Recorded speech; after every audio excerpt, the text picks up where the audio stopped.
2. Make sure my audio is up. I never do. 3, 2, 1.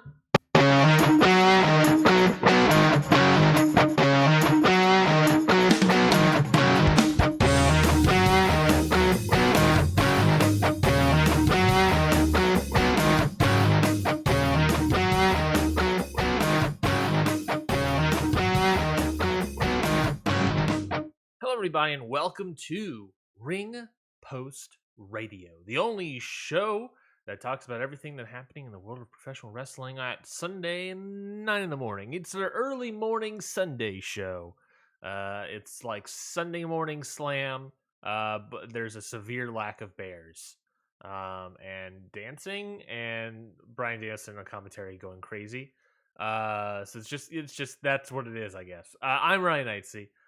With me, as always, is the incomparable Scotty Edwards. Scotty, welcome. How are you doing? Welcome on the Sunday morn, February 5th, episode 82. How are you doing, Scotty?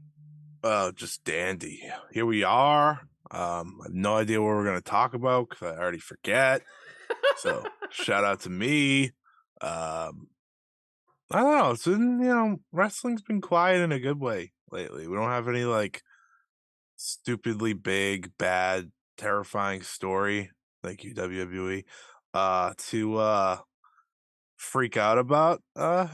It's been nice. It's been nice to kind of calm down a little bit after what was a never-ending cycle of stuff like that. Yeah, it's definitely still like a newsworthy week, but it was nothing. It was like a Yeah, bunch of like stories, not like major earth-shattering yeah, stories.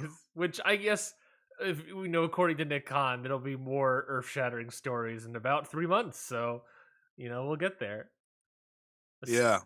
And people start bullying Comcast. Just wink, wink, nudge, nudge. Since it sounds like that might not happen. But yeah, this is it was a good week of wrestling, like in ring wise. I mean, AEW had another great week as they do, and they have another great week coming up. You know, actually, I'm gonna just completely throw this show off the tracks, That's fine. and As I'm you already going. said, you don't remember what the rundown is, anyway. So, We weren't talking about AEW though, were we? we had some news like about the house shows and stuff, but go ahead, go for it. Yeah, well, I'm not gonna ask about that, so that's okay. But I was gonna ask you. Hmm. So we are literally a month away from Revolution? Yes, we are. Yeah. Yes, we are. We're exactly a month away, pretty much. So let me ask you: do you feel that that Revolution is being built like it should be, or do you think we are still working on the week to week basis for booking? Because there's one match obviously being built and has been for a few months now, so that's good. Hmm. But everything else, it's like maybe a second match, maybe a third match, but nothing defined on that regard. I feel like we're still on a week to week basis. Mm. I feel like you're right. I think MJF Danielson is down the pipe. It looks. I would also argue that probably Jericho Starks is also down the pipe. That's a shame. Um, and I don't know. Yeah, because I was gonna say like Gun Club and the Acclaimed, but that's happening on this Wednesday. Yeah. Maybe I could also say Page and Moxley are probably down the pipe as well, because Yeah. they've already had 3 matches and they've all been great. I would say the Um, women's stuff too, but I don't really know what Jamie Hayter's going to be doing, so I think that's still week to week for her. yeah, the fact that we're 4 or 5 dynamites, 4 or 5 rampages away, there's still got plenty of stuff to do. I'm Mhm. okay if we don't know everything a month out. Now, if it's like 2 weeks out, talk to me in like 2 weeks and it's like we still know the card, I'll be like, okay, let's start knowing some matches here. Yeah. Let's start cementing some stuff here. But right now, like a month out, I'm okay with that sort of stuff. I don't need to know it a month out, but we already have like inklings of what it will look like. But yeah, to answer your question, I think it's still very much week to week. I think, and this is going to sound ridiculous, but I very much fear that Revolution is not going to have as strong a card as like the weekly Dynamite at this point. Yeah, I don't know. I Because mean, we're certainly going to get MJF Danielson, which will be the main event, right? And we'll, yeah, hopefully that sells. Does that 60-minute Iron as Man a match. is that match as a main event like a good draw for you versus what we're sort of been getting on television every single week? No, yeah, that's actually like the match I'm sold on probably the least in terms of like excitement each and every week. Mhm. Um, which is funny because it's the one being built up, but I don't know. It's hard to care about a feud that has been as rocky as it's been, while also a lot of the basis coming from it being about a guy who is now back in WWE as a VP.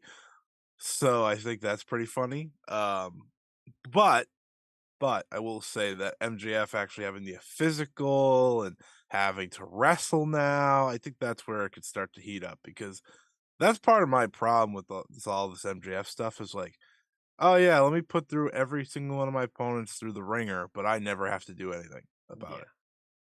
the And it's like classic that's MJF very trope. heel, but it's the same story every time with MJF.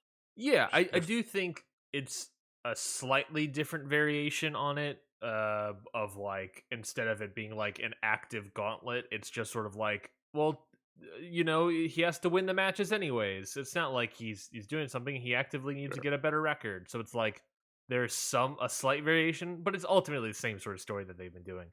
And I sure. agree with you. It's like I think that's we're still on the week to week. Uh, yeah, I guess also we don't know. Is it in storyline that MJF is hired? Like, I know he's hiring these guys, but is it in storyline that MJF is booking these Danielson matches? Because the belief before was that it was always MJF booking, or being like, "Oh, Chris Jericho, you're gonna face this guy and then Yeah. this guy." Is it in kayfabe that he's doing it this time, or is it Well, he's because picked it's the a last record 2. base? Yeah, he picked Thatcher.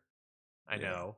and it seemed like he picked Roosh. Roosh! Sorry. Yeah, Roosh and Cage I weren't sure about Yeah, because I was like, well, he were they hired as like guns, beforehand, and then TK yeah. booked it, or did TK book them and then MJF is like, but beat them up even more. Here's some money for it. That's where I'm like, I don't know which is more thing, but yeah, no, I think it's definitely week to week still.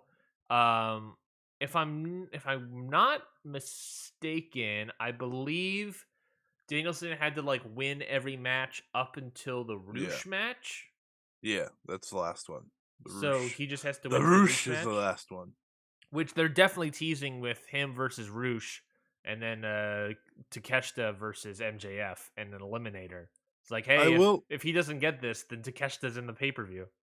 I will say the best thing about this build is at least I can actually see from afar what a handful of matches are because there have been times in the past where I have no idea what they are Yeah, until like 3 weeks away. yeah, I'm hopeful we get Swerve and Keith Lee on this show. It's sure you're probably gonna get some of Joe and Wardlow on this show, which I think we all would have just rather had done Darby and Samoa Joe, but that's also the game I'm like playing. I'm like, how many of the like matches that we have all really liked are they just gonna be more TV matches? We're gonna end up with like the people we don't care for. The acclaims, like, yeah, it's gonna be the guns, or it's probably just gonna be them.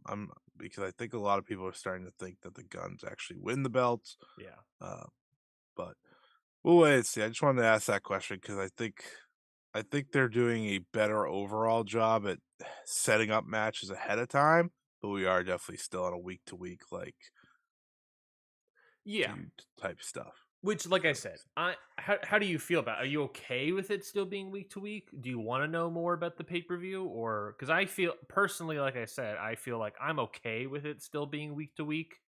I get it. Also, knowing that the Roosh one is the last one of this like yeah, sort of little run, knowing that like, oh, after this Wednesday after Rampage, then it's like, oh, to me that is we're entering full yeah. on Revolution prep at that Yeah, point. I think it's okay. I just want I just want them to kick into gear next. That's all. Um, some would say full gear. I would like them to just set it all up starting this week. I think a month out's the fair amount of time, fair amount of weeks to do it. You don't have to. It's just that's the thing with AEW. It's like you have so many months until your next pay per view that I usually hope that they start more of the feuds more than a month out. Uh, and I think this time I will give them credit, even though there are some hills to climb, with the likes of a Jamie Hayter not having a clear opponent, but that's neither here nor there. Um, I'm excited though, so I guess that's good. A month Ye- away. Yeah, I was trying to see. I was like, oh, what could Jamie Hayter's opponent be?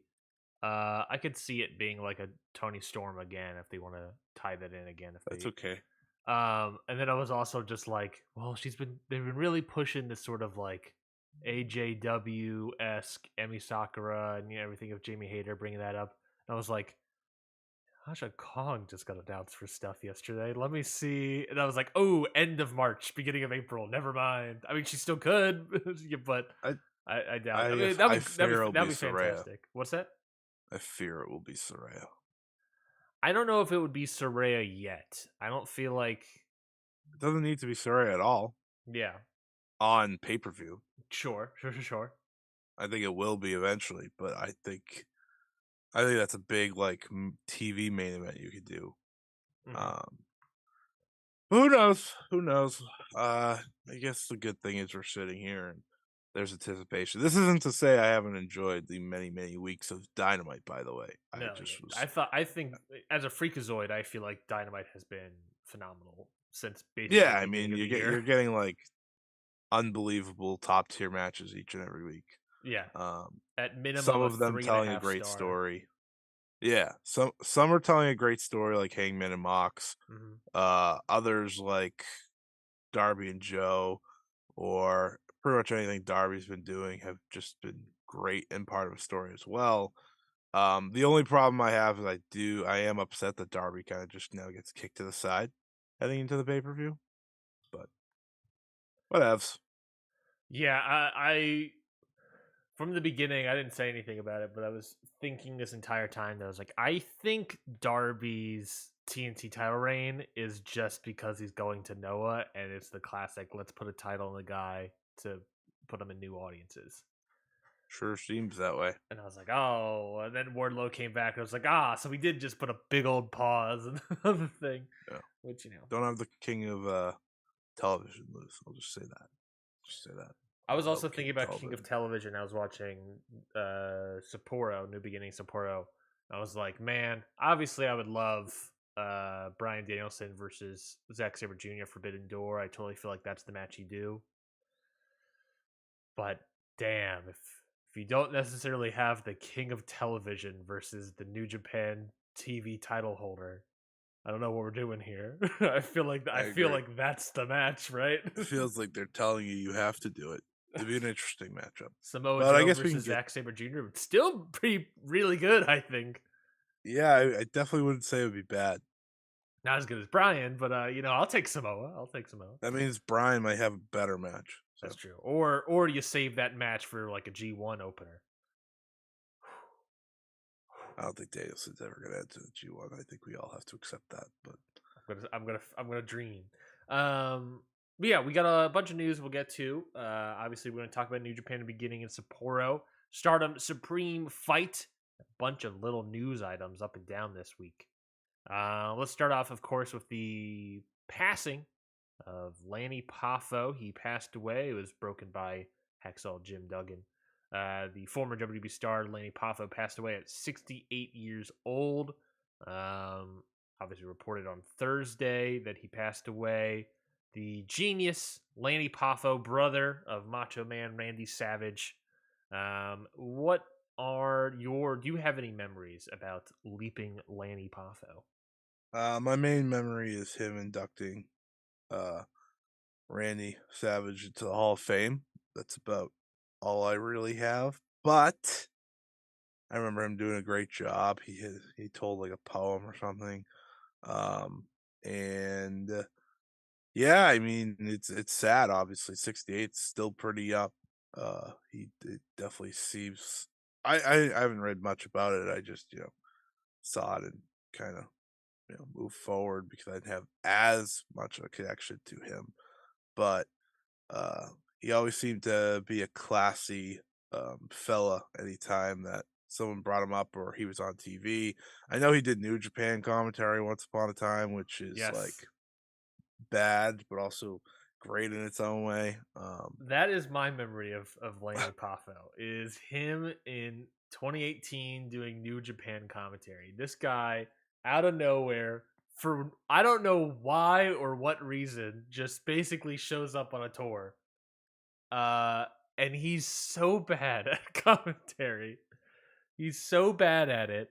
The famous line of, Tomohiro Ishii coming out with the Rev Pro title, and Chris Charlton sort of being like, "Oh, here comes Tomohiro Ishii, the Rev Pro British Heavyweight Champion." Then Lanny Poffo turns and asks, "Does that mean he's the champion of the British?" And that meme has then lived on. The Doesn't champion of the British. Gino repeatedly say that? I think he was saying that about Great O'Khan at Wrestle Kingdom. When definitely they every time the Rev Pro title holder comes out, they mention that he is the champion of the British. Uh, and they did it. They did it as well. They open up New Beginning in Sapporo Night One with a Oscar Lube versus Great O'Khan, and Chris Charlton said, they talked about passing of Lanny Poffo, and Chris Charlton mentioned, he's like, and just in great remembrance, here comes Great O'Khan, the champion of the British. But yeah, no, Lanny Poffo, terrible at commentary, and there was stories about, when he passed away, that the other commentary teams talked about that, like, he realized how bad he was at it, and then quickly adjusted, and was just sort of leaned into understanding. He's like, okay, I understand I'm not good at this. I'm not your next, color commentator guy. So he just slowed down, didn't talk as much, and then as soon as the tour was over, stopped doing it completely. He pulled he pulled the Mike Adamley Yeah. and realized he was bad, so he just went with it. Yeah, which that's fine. I do that, and since then he's always been a great sport about it. He always understood that it was comically bad. But I think that's also just goes to show like what kind of guy he was. Is that that kind of guy that he's gonna go out there and attempt something, but he's ultimately a good guy, nice guy. Uh, and yeah, a lot of great quotes from Laney Poffo. What was it? I believe that quote that's floating around there. If they can't take a joke, then fuck them. I think that's a great quote from old Lanny Poff. Lanny Uh, Poff. Lanny Rest Poff. in peace, Lanny Poff. But yeah, sad to Two see. big deaths, unfortunately, to start off the year.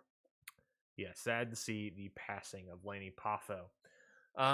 Moving into WWE news, they had a bunch of financial stuff because it was the Q1 reporting. Ooh. Obviously, I don't have all the details here, but they made a shit ton of money. Is that a big surprise? Quarter one, Royal Rumble had like a $7.7 million live gate. The It's so funny. I just want to say this before mhm. you get through all the numbers and whatnot. It is so funny to me that this company is like, yeah, well, we gotta sell now because of Vince. Now that we're making record dollars, every event we do, we gotta sell now.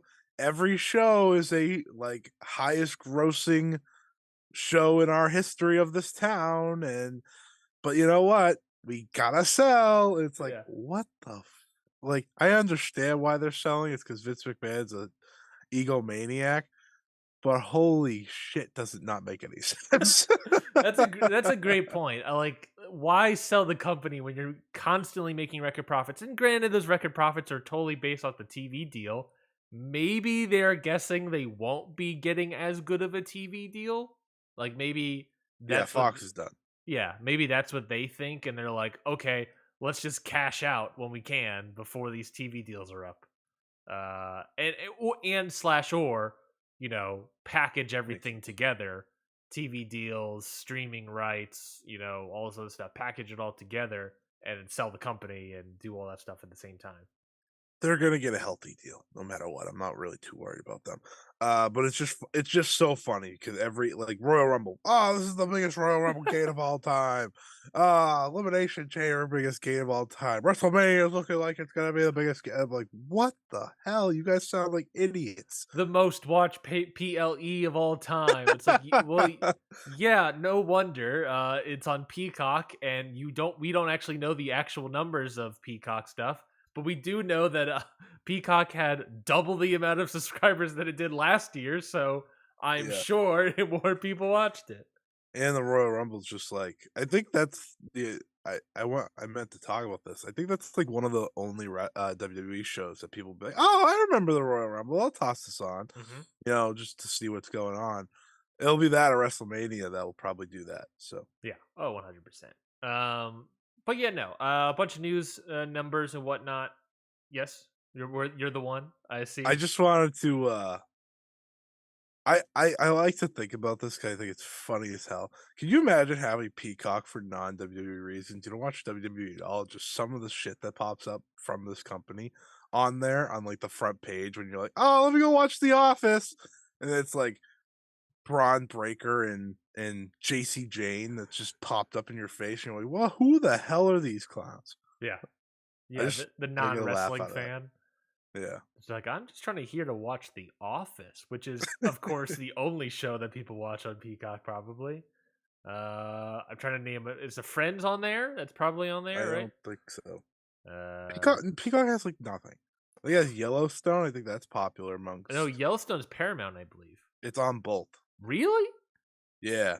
Oh, I Like, I didn't think know the that. actual Yellowstone show is on there, but, like, the Interesting. Paramount stuff is like, the Paramount has, like, the exclusives. Whatever, this is not part of the What? conversation. Well, now I want to look at Peacock Oh, and see now what we that. gotta look. Now That's I my gotta. fault. That's my fault, folks. That's my fault. uh, while I'm looking that up, yeah, WWE broke all the records, made a bunch of money, a bunch of people watched it. What a surprise there. Um, really shouldn't be a surprise at all to anybody. Yeah, but Ryan, Yes. Vince will, get out of the way if it's best for the deal, Yeah, so so I grabbed 4 news bits that came out of the week. One of them being that when asked, I believe it was Nick Khan was asked by Lightshed Ventures Brandon Ross. Ross asked Khan if he could tell investors, quote, with certainty if Vince McMahon would be willing to end his involvement with WWE following a sale if they give shareholders the most value. Not Tony. Nick Khan immediately said yes to that question. He's declared it to the board. He's declared it to us in management. It's all about shareholder value. He's obviously a shareholder, so it's not about what role he'll have. It's about maximizing the value opportunity. So, if the buyers don't want him involved, and it behooves them, if all, well, not just the buyer, yeah, just all of the buyers don't want Vince McMahon involved in this, he will step down.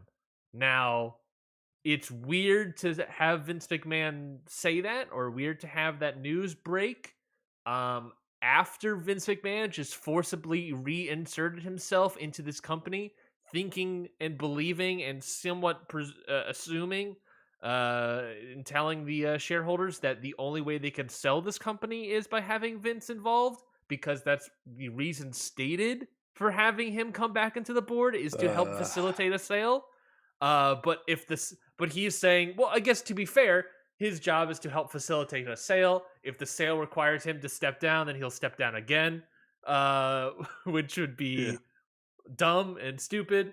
But I don't know. What do you feel about Vince McMahon and his What nonsense? do I feel about Vince McMahon or just the situation? Because we could go two different ways here. This situation, I guess. All right. I think it's hilarious. I think like listen, at the end of the day, what Vince McMahon has done by coming back is force people to lose jobs and put his disgusting self back in power. But It is unbelievable that Nick Khan went on a public forum and went out there and said, "Yeah, Vince McMahon would step down if it was best for the business." In what world has Vince McMahon ever did what's best for the company rather than just himself? It's always about himself. He's literally in the middle of multiple like lawsuits and allegations where he used the company's money. You think that was the best for the company? No. He never does what's best for the company. It's what's best for him. If it happens to fall in line with what's best for the company, then great. But that's not how this works. That's not how Vince McMahon works. I will have to see it to believe it. Let's just say that. Peacock has Parks and Recreation, Brooklyn Nine-Nine, obviously SNL, Modern Family, Everybody Hates Chris, Young Rock, Poker Face, that new TV show that came out that I've actually been hearing a lot of good things about. I just find it so funny that this is what you went back to. Superstore, Battlestar Galactica. Oh, interesting. I didn't know that was on there. Columbo. You can watch all of Columbo. Murder She Wrote. Monk is on there. I don't know what's happening right now. Hello? Cheers. Let's we got any good movies? Knocked Up. Shrek apparently is on here. Elysium. Upgrade. Shrek Forever After. Speed.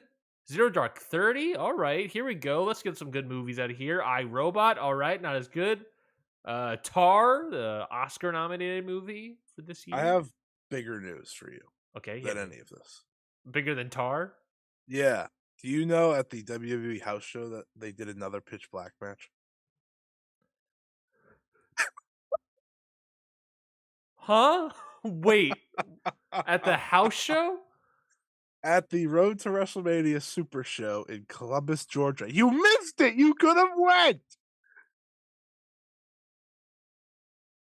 What? Who is it? Who's in it? Bray Wyatt and LA Knight. Yeah. They just did the match again. They did the match again, but this wasn't sponsored by Mountain Dew. This one they weren't doing it for the Bucks. That is No, they said this was a great idea. Let's do it again. Wow. Yeah. You're welcome for that. It's weird that they did that match because I also recall hearing that Bray Wyatt suffered a head injury I thought it was a hand. What's that? I read it as hand, so head injury is news to me. I'll verify which one it is, but yeah, no, I was pretty sure it was a head injury, and then he had did the match again yesterday. Well, it's not really much of a match. It's not like he does anything. It's also like, man, he suffered a head injury. Maybe it was one of the 4 or 5 kendo sticks to the head that he took. That just took lightly to the skull. Maybe that's the issue. You're welcome for that, though. That was the biggest news bit of the week, folks. Yeah. Oh my god. Oh, well, WWE Intercontinental Title match: Gunther versus Sheamus. All right, here we go, baby. The rest of the show looked pretty good. That's the funny part. Yeah, main event was Cody Rhodes versus Seth. That's not too bad. Speaking of the Pitch Black match, the Mountain Dew Pitch Black match, of course, also reported that they made a crap ton of money from the Pitch Black match. The sponsorship revenue for WrestleMania 39 is coming up. They're going to do another sponsored match similar to the Mountain Dew Pitch Black match. It'll be happening at WrestleMania 39. Their sponsorship revenue currently stands between $14 to $15 million, which would be a new record for the company. So they're going to do another sponsored match at WrestleMania. There are a couple companies already signed on to sponsor the event. So, Scotty, it is our job to come up with what the kind of match will look like. Obviously, we have Pepsi, who did the Mountain Dew, so we could do other Pepsi brands like the Dr. Pepper Destruction match, the Pepsi Punjabi prison match. The Diet Pepsi Punjabi prison match. Take Two is a company that I don't know. Is that 2K? Take Two, yes, it is 2K. That is the parent company. All right. Let me hit you with the 2K in your house match I think it's because it's a video game that goes in your house. the 2K simulation match, in which case we don't actually have a match, and instead Bray Wyatt and LA Knight just simulate a match. They just play the video game on WrestleMania, and that's it. They do actual commentary for it. It's a good Mars, one. the Mars slash Snickers company. So of course, the Snicker on a pole match is right there. But then here's a good one that I think a lot of people are making fun of, and think this would be fun. Another sponsorship for the WrestleMania: Cinnamon Toast Crunch. So what kind of match can you derive from the Cinnamon Toast Crunch brand? I have no idea. I can't even cinnamon toast crunch. I don't know. See that cinnamon toast crunch could have sponsored the Sami Zayn versus Johnny Knoxville match. Don't ask me why. Don't ask me what made me think it would. I just think it could have made sense. I think it could be the Cinnamon Toast Cage match. In which case, you can't escape from the cage because there's too much frosting at the top of it. It's gonna just be the WrestleMania Battle Royal, and the winner gets cinnamon toast crunch. It's gonna be just like when do you remember the like one time that they had a battle royal and someone like won Pizza Hut pizza? Yes. Yeah, it's gonna be like that.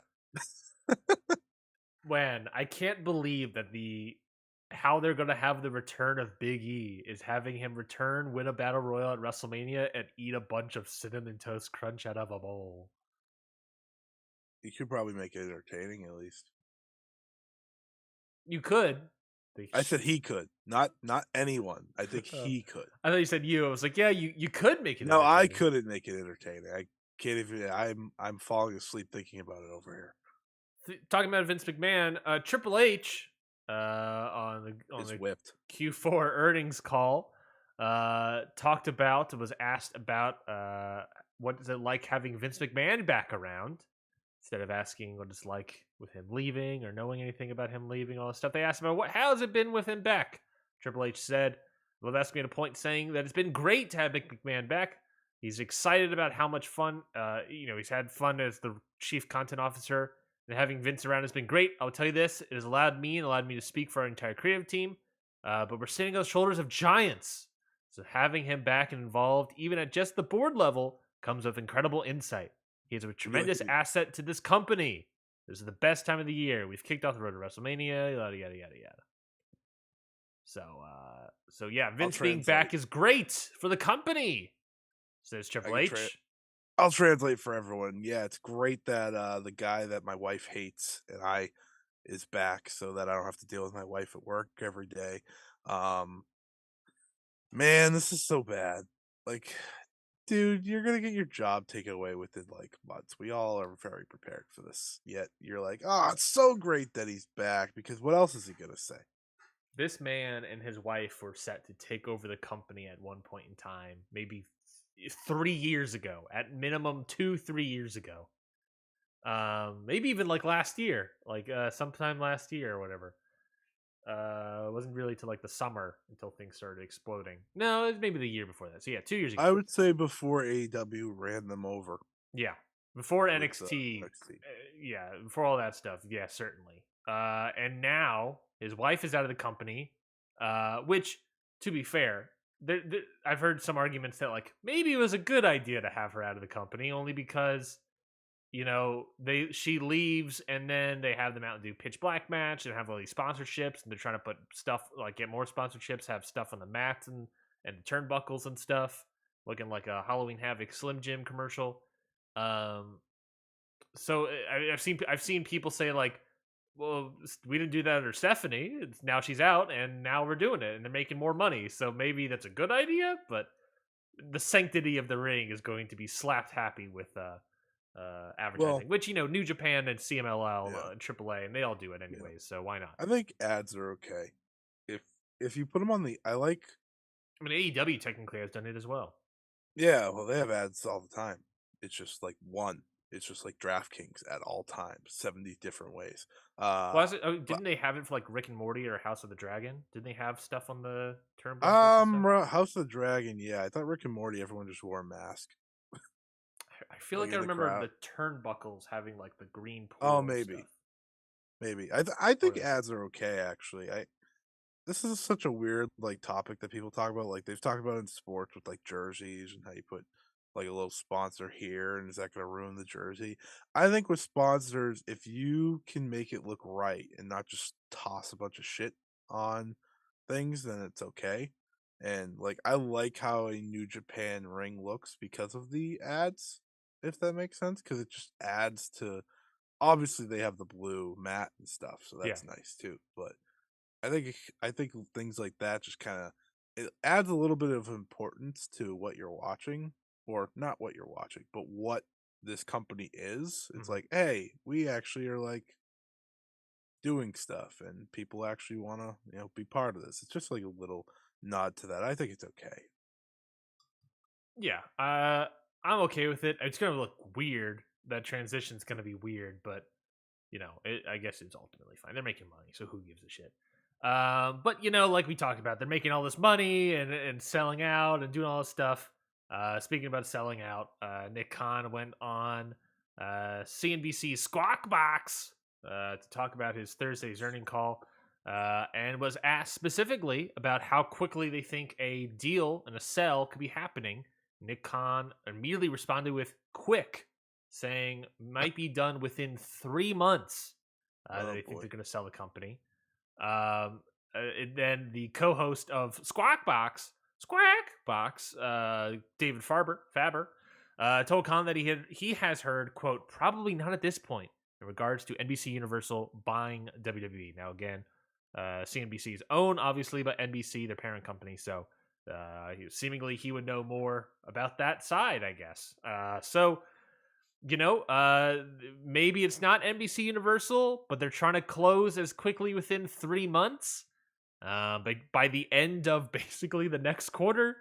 And yeah, no, I guess that's some sale update news. So how do you feel about those updates? I don't love it. I don't love it. I said NBC Universal's the like kind of the only hope here. So oh boy. This should be fun. And when I say it should be fun, I mean it should be annoying majority of the time. Yeah, it's I mean, we knew that it was going to happen at some point. I mean, 3 months puts us at what? March, April, May. So Good timeline. yeah, they're actively trying to sell the thing as quickly as possible. It's weird. Why sell it within 3 months? Why are you trying to hit that date? I know you're Oh, like, I know why. hit me. Because they're trying to get it out before they have to make the media deals. Yeah, that's Because probably you true. can't sell if you make those media deals first, Yeah. or something like that. So, and So that's yeah, coming up what at the end of the year. So they kind of need to. yes, I believe the fall winter time. I believe that's Yeah. when it was. Yeah, no, that makes sense. Which is we all assume summer, but they're trying to do it by the end of Q2, not end of Q3. So Right. uh, Right. just giving them another quarter of transition, I guess. But I mean they're making money and they're going to have a big old sale within 3 months. Sounds like not NBC Universal. That's disappointing. But there's still Netflix, Amazon, Endeavor, Tony Hopefully Khan, and Saudi Arabia still on the Ooh, still on the play there. real home run hitters there, folks. If NBC, let's talk about that real quickly. If NBC Universal is in fact out, right? We Sure. don't know we don't know if that's entirely accurate. We It would don't be know. stunning if they were out. We don't know why they're out. Maybe they're out because of Vince McMahon. Um, and if that's the case, then Vince McMahon will step down again, in theory. But by the way, and then we'll say this: but if NBC Universal's out because they don't want Vince McMahon, if another buyer still wants Vince McMahon, I'm sure Vince will take that buyer. Um, if you can avoid leaving the company and have someone buy the company, I don't know, let's say Saudi Arabia, buy the company because they also want Vince McMahon, then why not take that deal? But if NBC Universal is out and they're not going to buy the company, they just want to use them as TV rights and stuff like that. Your only big other players here are like Saudi Arabia, obviously, Netflix, Amazon, Fox. I don't really think that's going to be happening. No. Endeavor, An right? Endeavor, but Endeavor already has UFC and all. I don't know about that. But why not both? Why not both? Why not both with troubling people that run the companies, huh? Why not both? Vince McMahon could have his own TV show about slapping. Um, yeah, but if legitimately if NBC Universal's out, that is one of the biggest money buyers that were at the table. If they are out, that is not good, I would say. But we'll see. I'm in danger. You're in danger? I'm worried about all of this. It's all icky and yuck, and it kind of has been since the start, so I shouldn't be shocked. It's a NBC Universal being out. I guess what I'm saying is them being out to me is closer to a Saudi Arabia deal than not. Yeah. Moving on, NXT. There was a report by Brian Alvarez tweet that went out saying that NXT wrestlers were going to be able to start working indie dates. And Reality of Wrestling, Booker T's promotion, announced that Ivy Nile will be working a show for Reality of Wrestling. Following NXT Vengeance Day, Shawn Michael was asked the question, I believe, by Sean Ross Sapp, where he was asked about independent wrestlers working independent dates moving forward. Michael said the booking was, quote, just a one-night deal. He said it was just something where they were helping Booker T out with his upcoming show. So really, that's what it is. There's the feeling that this was sort of like a plugging a leak sort of answer. But I could also see the reality that it's just a one-time thing. But how do you feel about this news? Would you like to see NXT wrestlers work indie dates? How do you feel about that if that is the case? Yeah, I sure would. Give them an actual chance to learn rather than PC them up and just them never actually improve. Which happens to a majority of them. It's why we only know about 5 that have actually done something in their careers. I think it's a great idea if they do go with it. I don't really care which indies, truthfully, as long as some. Reality wrestling's good. That's wrestling's the reason Roxanne Perez is good. Also, she's just talented, obviously, but they helped, her figure it out and look at her now. Um, yeah, I think it's a great idea. It's exactly what I think a lot of those young talents needed, and it's a chance for them to kind of learn um, the ins and outs outside of the world of WWE, especially for the athletes who don't have any idea. Uh, don't forget that NXT talent used to work Evolve once upon a time, so it's not like this is a crazy idea. Whether it's reality of wrestling or elsewhere, I think it's a good idea, and I'm interested to see if it holds or if it was actually just an Ivy Nile thing. I'm guessing it holds. Brian Alvarez doesn't usually just say things Yeah. with no backup of things happening. I would love. I think it's a good idea. Not just in terms of. I think it's a twofold thing. I think it's not just in terms of their NXT wrestlers getting more experience, but I think that in the culture war that is being dubbed between AEW and WWE, it would be a good move for WWE to have their wrestlers work indie dates because I don't know. I mean, I think a lot of fans of indie wrestling will go out to see AEW wrestlers, but I think if there was also a WWE wrestler, they will also go out and see those wrestlers and they get some sort of payday. Now, that's not really how WWE works in terms of working indie dates. It's not like AEW where it's just like the wrestlers can just kind of go wherever they want. It's pretty Yeah. much WWE works with one promotion and that's kind of it. Maybe one or two promotions, and then eventually they'll scoop them up and turn them into the Peacock streaming service. They never work with them again. But at the very least, they're trying to they make deals necessarily. They make more deals with the promotion themselves than with just making a bunch of dates. So if they did that, I would love to see people work more dates than just Reality of Wrestling. I think they could work somewhere else. I don't necessarily say I want them working somewhere that can actively get scooped up, like Reality Wrestling probably could. But I would love to see I don't know who would be a fun one to have in there. Just slap Braun Breaker into a classic GCW show. I think that setting will actually work great for him. I kind of actually legitimately think that would work well. And I don't know. I think maybe Wesley can do a couple indies. I feel like that guy needs some indie experience. Wesley. I Oh feel like yeah, that guy needs that's some. the guy. That guy definitely needs to work some indies. So I could green. name you like 5 actual people that would be good for it that don't have any indie experience. Uh, Hit me. like a Julius Creed type guy. The Creed brothers in Um, general. Yeah, pretty good. yeah, them overall, I think both of them are one really good, but giving them a chance to kind of learn on the outside would be interesting. I guess Ivy Nile's a good one too. Just do all of Diamond Mine or whatever of Diamond Mine exists. Yeah. Not that I have a full idea. I just know very little. There are some wrestlers on that women's roster side that's probably intriguing. But like, there's some people that wouldn't even have touched Yeah. the indies.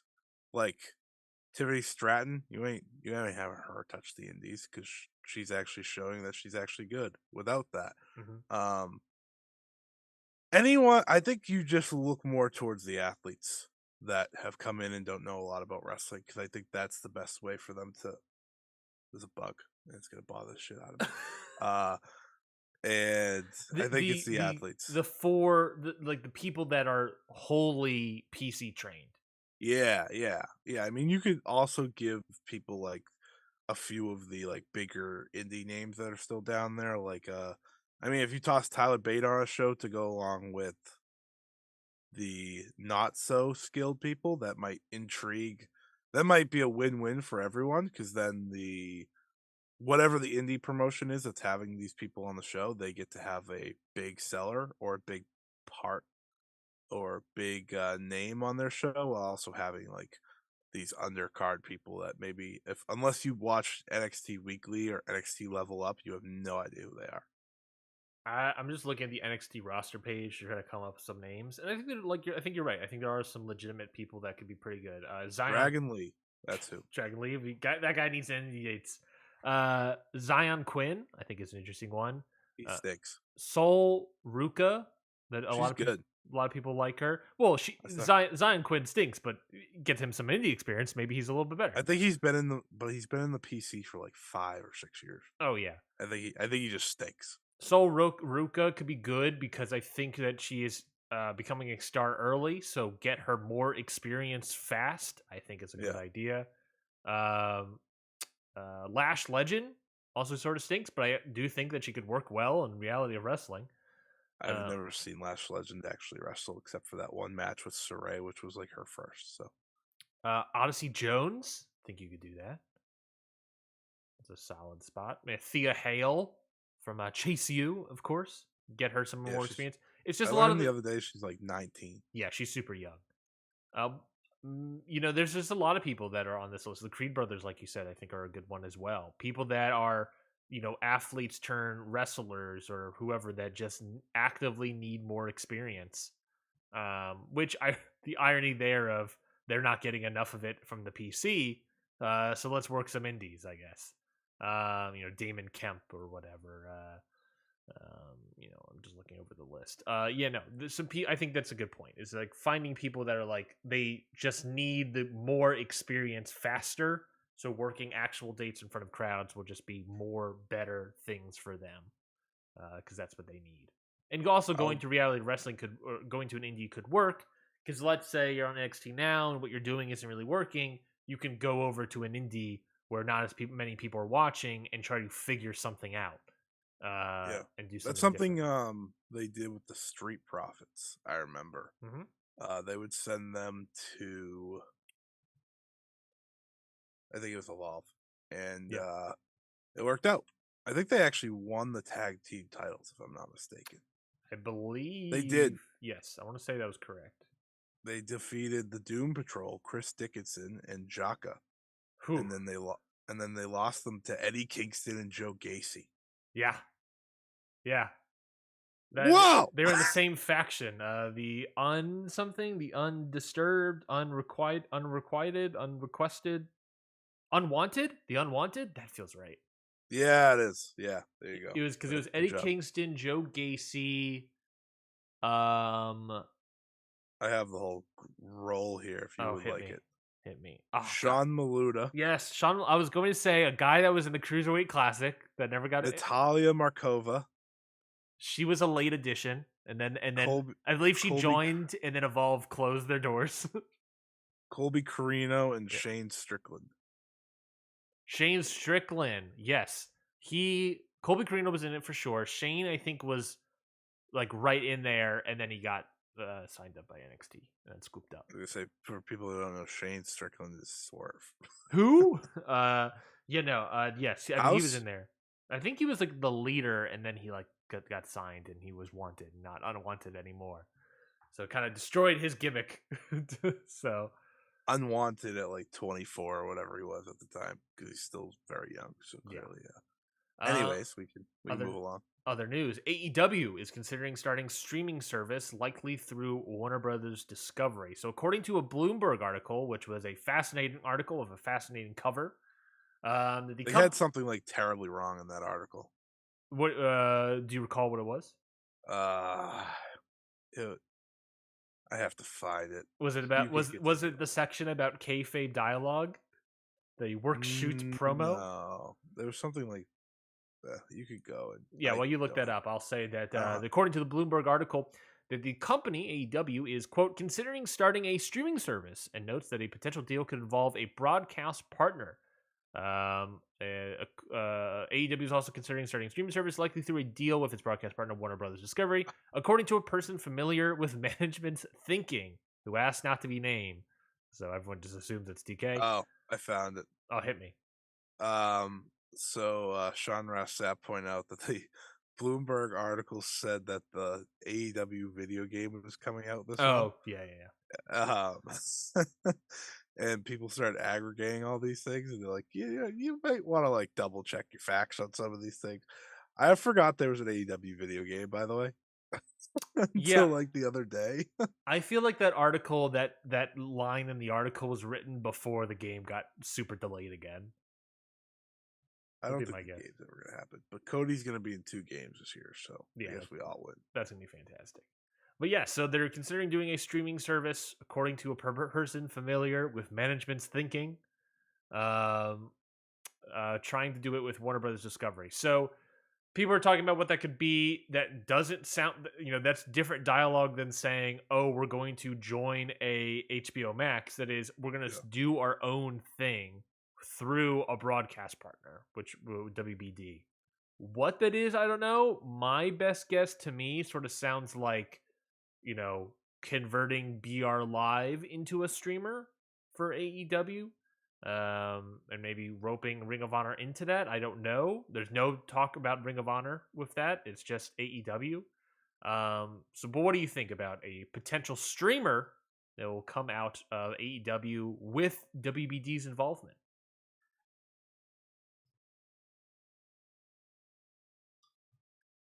I'm thinking. 1 second, Yeah, I folks. was like, you're thinking hard about it.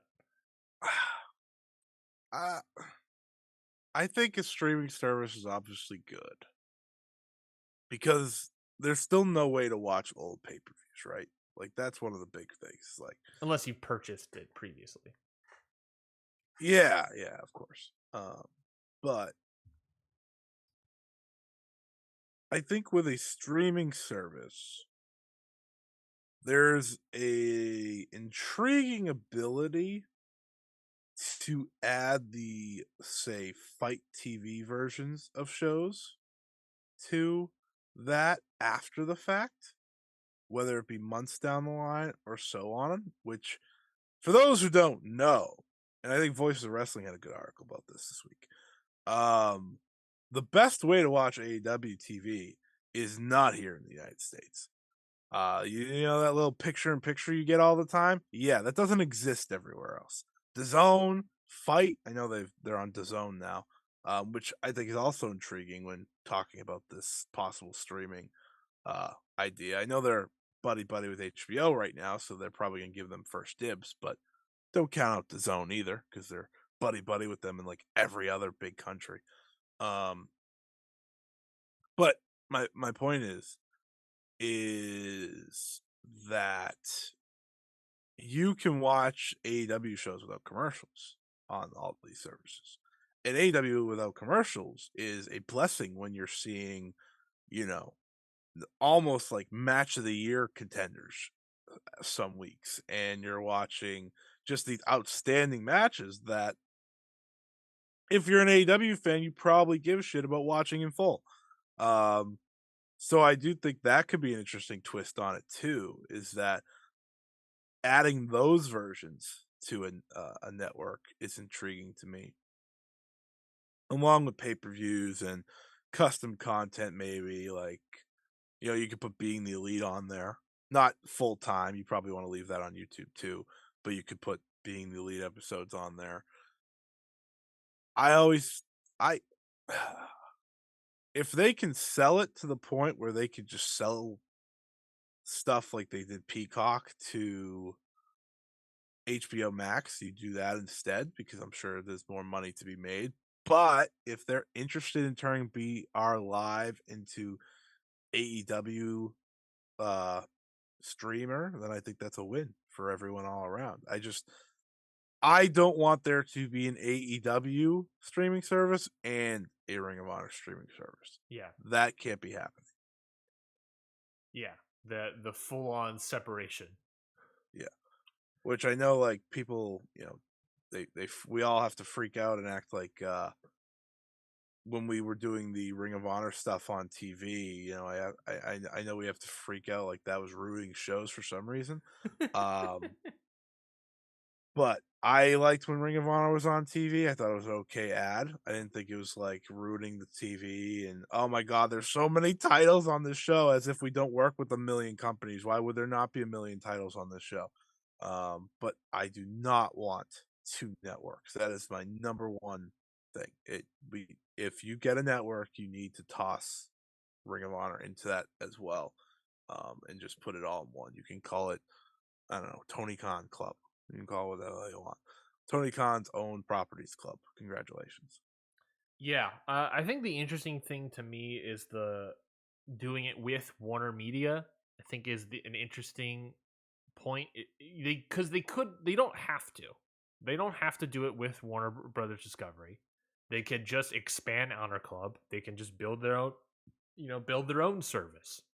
But the fact that the plan is to apparently do that with Warner Brothers Discovery, I find that very fascinating because w- you know that is a very kind thing for Warner Brothers Discovery to work with, assuming to help build that with them. You know, especially since by time that streamer comes out, if it doesn't come out this year, it'll come out next year when their TV rights deals are also up. Yeah. So that whole situation feels very strange to me, and I guess we'll see how that unfolds moving forward. But that bit of dialogue very much confuses me. Yeah, I agree. I think we'll have to wait and see. Yes. AEW announces House Rules, their live event tour. The company will kick off their first house show in Troy, Ohio, March 18th. There's a poster that featured John Moxley, Claudio Castagnoli, Darby Allin, Orange Cassidy, and Britt Baker. They're all stated to appear at the show. So tickets go on sale, obviously, already, with more tour dates expected to be announcing in the upcoming weeks. So the House Tour division, Jeff Jarrett rules again. House Tour division is becoming up and running. First one happening in the middle of March. So House Tour is on its way. How do you feel about AEW doing their own house tour loop? About goddamn time. I mean, you have a roster of like 90 talents, and unless they have like exclusivity in their contract that they could work indies, but I think you'd rather have them working in your shows over the weekend than some random indie in some, you know, middle of some town. Uh I I understand why it took so long, but when you have wrestlers who want to wrestle and want to improve and want to get better, you can't just count on Dark Elevation to do that. This will help them do that. You put a few big names on it, say a John Moxley, Britt Baker, but then you let a lot of those lower tier folk work and improve. Like Action Andretti will be good on these shows, and the Renegade Twins will be good on these shows, and people like that are signed to those under. I know Action Andretti has like the official graphic and everything these days, but people that have like those under sign deals that aren't announced, that'll be really good, and then you could have prospects work there too. Um, Prospects that we know are signed. You could probably get Nick Wayne on them soon. I think that's intriguing, but I think this is definitely a good move all around. I can't see anyone being upset with this.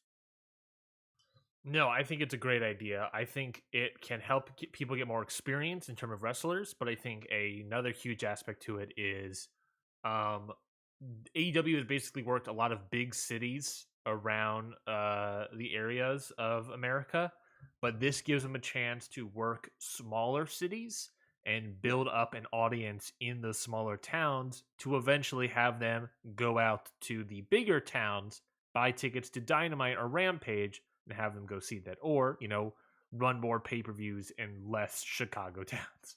This gives them the ability to bolster the audience for AEW, and I think that is a super valuable assets of the house shows that AEW needs, and this is definitely something that they need.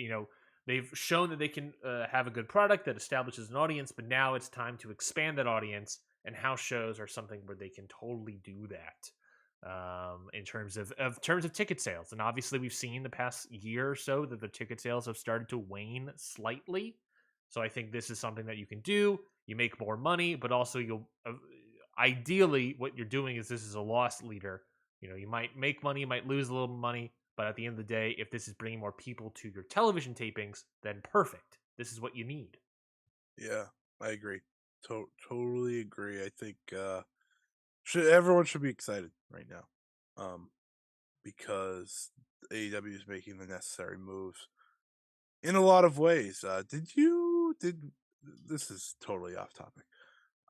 Did we ever talk about the All Star Junior Festival?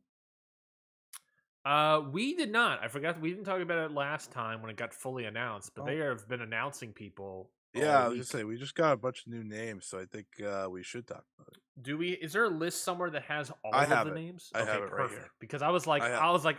I was waiting to talk about it when we got all the names, and then we'll just. I was like, all right, we missed Yeah. it. We'll talk about it later. So they're announcing like one per day Yeah. at this point as we build towards it. I think they didn't say they're announcing the car until like a week out or something. I forget the exact date. But what we do have so I far, think it's in March. The actual. yeah, it's at the beginning of March. Yeah. March 5th actually. So it's the same day as Revolution. Oof. Yeah, sure is oof. Um I think it's the 5th. No, it's not. No, it's not. It's the 1st. Sorry. Apologies. So it's March 1st, actually. So it's the middle of the week at Corrigan Hall. Which is fine. I think it's good. New Japan World Pay Per View. Anyways, my point was, Brian, Yes. was I wanted to bring it up because we do have a lot of names, and I think it's a lot of good names. Yes. Uh, Can you give us whether the people that have already been announced? Yeah, so far we have Hiromu Takahashi. I know, big What? shock. They got him? I know. When they announced him with like the big video, I was like, "Are we kidding?"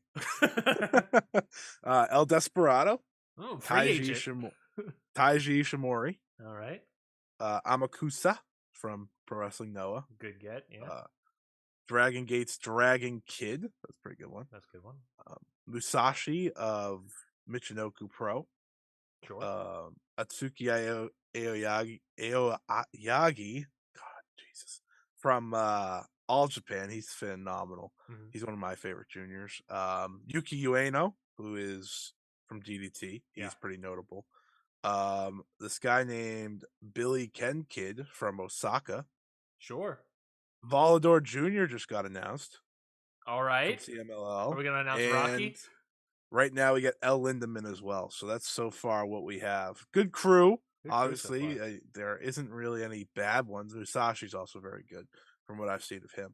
So I'm pretty. I'm looking forward to that show. I just wanted to bring it up because I saw Volador Jr. get announced and I got excited. They'll be Yeah. there for Fantastic Mania anyways at the end of February, Yeah. so I'm sure we'll have Teton and a few others on there as well. Well, yeah, I think we're gonna start hitting the point where we start getting a lot of those uh, underground Japanese indies soon. We'll start getting Yeah. those announcements of just like Yeah, I'm like, random "Oh!" people. You're like, I don't know who that is at all. Never heard this They're all band. gonna be in, like, an opening tag match. It's gonna be like, "Alright, cool." Yeah, it's gonna be them versus Hiromu, and then Hiromu moves on. It's like, all right, we'll see you night one, and we'll never see you again.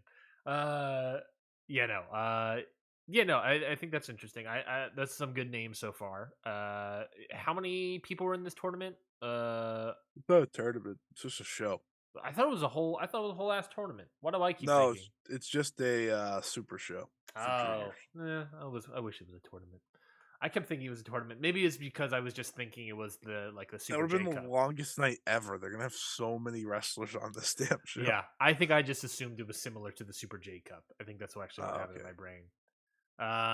Dang. Well, that's fine. We'll still check it out after, not during, but probably afterwards. Yeah, Um, that won't be a live one for me. New Japan announced the departure of Kota Ibushi. This is has been a long time, very very long time coming for Kota Ibushi.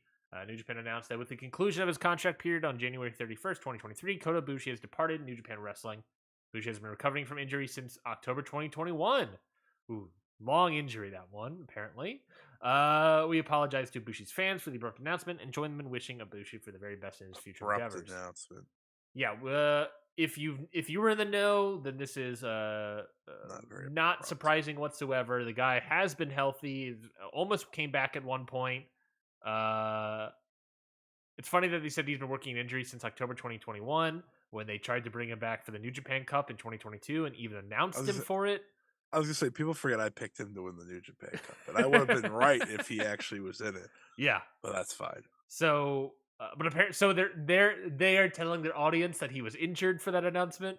That's fine, but this long time coming. So Kota Ibushi's officially gone. Will we see him ever wrestle again? Of course we will, because immediately the guy got announced for two shows for the GCW Collective at WrestleMania weekend. That's right, he'll be there WrestleMania weekend. He is going to be at Joey Janela's Spring Break, which has already announced a Speedball versus Vikingo match. Circling that on the calendar.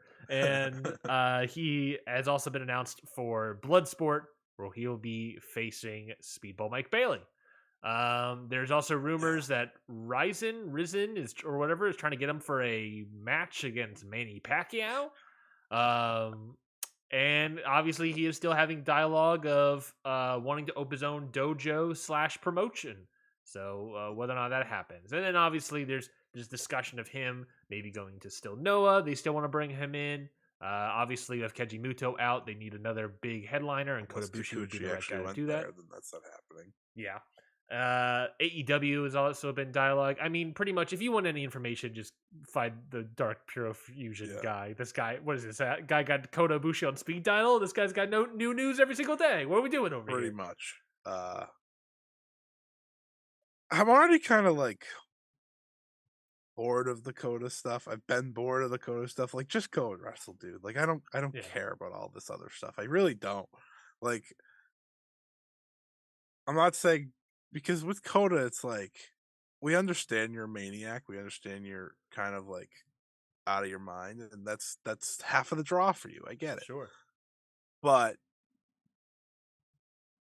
just wrestle. Like I don't need to know like why you do certain things. I just want you to wrestle because that is why I'm a fan of you, is because of your wrestling.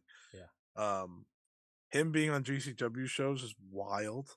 I know it's the collective, so like kind of doesn't count, but it's wild. AEW, I'm sure will happen eventually someday, maybe. But I just I hope he works a lot. truthfully, I hope it's not like, oh, I'm here for a month, gone for another 2 because I don't feel like working. Um, Yeah, I hope one of the top Puro promotions are able to bring him in, whether it be a Noah or DDT or All Japan or Stardom.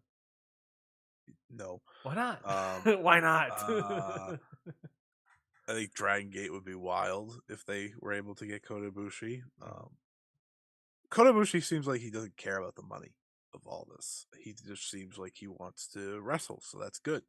Uh, I'm excited that he's back. I'm excited that we're gonna get him in Speedball at Bloodsport. I kind of wish it wasn't Bloodsport; it was just any other show, Yeah. because then they would just wrestle a normal match. But I'm looking forward to it. He's probably, you know what? He's gonna be on a PWG show, I think, this year. I think that's a good one. Hot Oh yeah, damn. get excited so you never see it. Oh, I didn't think about that, but almost certainly. Oh man. Yeah, because when Maybe a did Ring of Honor show, depending how much they work with New Japan. That's possible. Supercard of Honor, just toss them on there as a big attraction. when would PWG have a? He will They certainly don't have they one. haven't announced one yet, but No, they whatever haven't. their next show is, maybe. They would. They typically do something around May. Well, they might do something in March. So yeah, either March or May is when they might do something, but they would probably announce that soon if it was in March. Damn, that'd be great. Let's if I was booking PWG, if I was Super Dragon, man, baby, I'll do Kota Ibushi versus Vikingo. Fuck it, let's do it. Let's do it. Yeah. Why not? Yeah, no, I think I'm over the whole storyline of him like, oh yeah, him departing from the company. We knew this was going to happen. It was just a matter of days. But now that he's out, now that he's doing his own thing, I'm excited to see Kota Ibushi wrestle again. He's a phenomenal wrestler. I cannot wait to see him. I agree that I wish it wasn't a sort of Bloodsport esque match, but I think that could still be very interesting because they'll just kick the ever loving shit out of each other. Ultimately we knew that was going to be the match style between Speedball and Kota Ibushi, anyways. So I think let's just get rid of the ropes. That's fine. And then spring break. He's not wrestling Vikingo, so I don't know who's going to wrestle. Maybe like a Jordan Oliver or Alley Catch. Maybe those are just some names that we could throw out there. I don't know. So we'll just pick some names out of a It'll hat. just be Joey Janela. Yeah, I think Joe Janela would be a good spot there. If I was I Joey don't, Janela, but I just think it will be him. it should be him. It should be him. No, you know who it should be? Like, I don't know, someone like better. Nick Wayne. That'd be good. That'd be That'd real be good. good. That'd be real spicy. I'd love to see that. Alec But yeah, Price, and just then randomly. I would love to see him on AEW television. Obviously, I would love to see him in Ring of Honor and US stuff. I would also love him to see him back in Japan. Noah would be an interesting move. I obviously see with the dialogue between Muto leaving and how their non-Muto shows and everything are doing in terms of ticket sales and numbers and all that stuff. An argument of we need somebody to replace Muto. Ibushi is a good spot for that, so Uh, maybe that happens. I don't know. I will say this guy is never signing a full-time contract ever again. He didn't want to do it in the first place. He finally did it for New Japan, and now look at him. He's not there anymore. It went down the gutter. Do you don't For think ways you don't think he would sign one for AEW? a full-time contract, I doubt it, because he's gonna want to school here in Japan, and not here, but Yeah. in Japan. So I think that'll be part of him wanting to go back and forth. I think with Coda, he doesn't need to sign a contract. Yeah, he can have if it makes Tony Khan feel better, you can give him the graphic. But like, I don't think he's ever going to be locked into like a deal like not Dragon Gate, Jesus, New Japan had, Yeah. because I think he does like that freedom side. He always has. But if AEW was his main base here in the US, so Mhm. maybe it could be like a Takeshita thing, but instead of having a DDT backing him in Japan, it's just wherever he feels like going. Yeah, his own company backing him or Yeah. whatever. Yeah, no, I get what you're saying there. I mean, at the very least, they might just give him like the old Brock Lesnar deal of like, hey, you work 5 dates in Yeah, America, and then you can do whatever the hell you want for the rest of the year. that worked pretty well. Work all the pay-per-views and then work something else, and then fuck off. You do whatever the hell you want, Ibushi.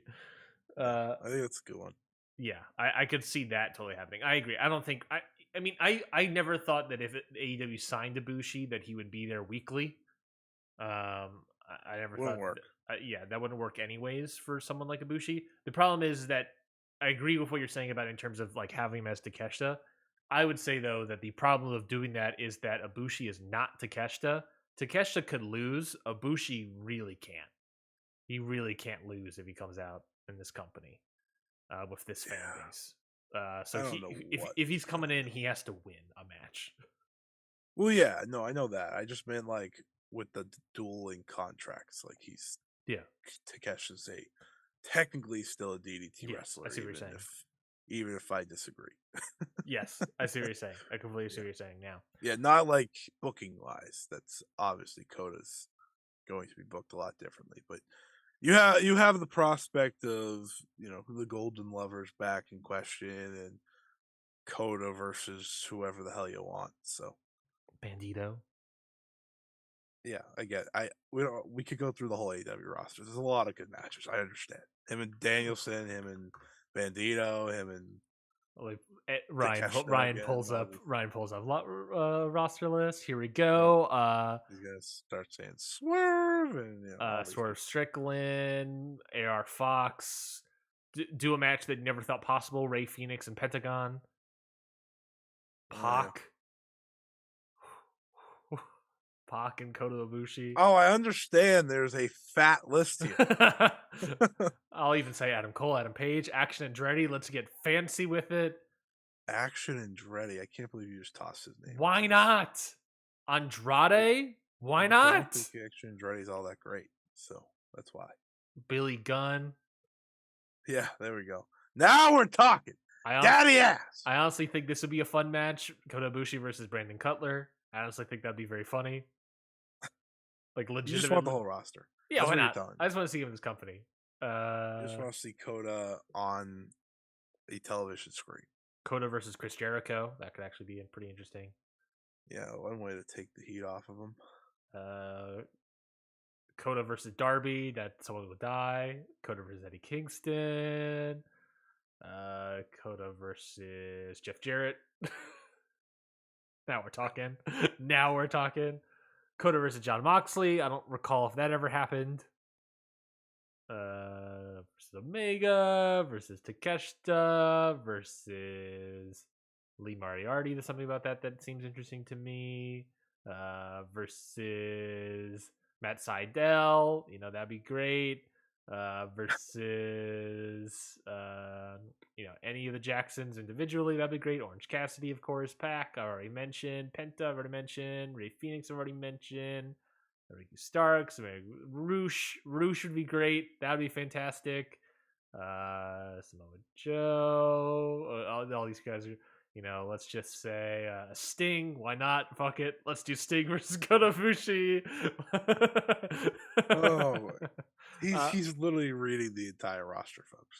Let's do him versus Trench. It's French. What a name! All right, folks, we fallen off the deep end here. We're talking about Trench here on the show. That's what I know. That's what I know. The show is either over or Ryan's realizing what he has to do next week. Either one. I got a lot of stuff to do. Are we gonna? Did you have on the docket the Ring of Honor tapings? No, I didn't. But those Joe Lanza from Voice of Wrestling announced that the Ring of Honor tapings are set to happen at the end of February. I believe they were February. I want to say the 25th, 26th, that weekend. Yeah. Ring of Honor is doing their first confirmed. First weekend of tapings, confirmed with a bunch of roster people and indie people as well. Nice. So now that those first week of tapings are set, you would have to presume that first run Ring of Honor content would be coming out sometime early March, maybe middle of March. They start the house tour and then also do Ring of Honor as well at the same time, maybe? The Honor Zone. They're The, doing it Universal. So of course, that makes sense. The Honor Zone. You do it at Universal. That totally makes sense. Yeah, all right. I'm down for that. Seeing some more Ring of Honor television stuff. That could be fun. I don't want to see any of those AEW storylines on my Ring of Honor television. Let's keep them separate. I want them separate but equal. I want them both to be great. I want to have it separate. None of that AEW storyline. If Darby Allin shows up and distracts Samoa Joe, get him out of here. Get him out of here. I don't want to see any of that nonsense. A great man once said, "It's about goddamn time." You could probably name multiple people that said that. This was long overdue. I think with Ring of Honor television starting, my hope is that not only does it lead into the pay-per-view, but it also just continues from there on out.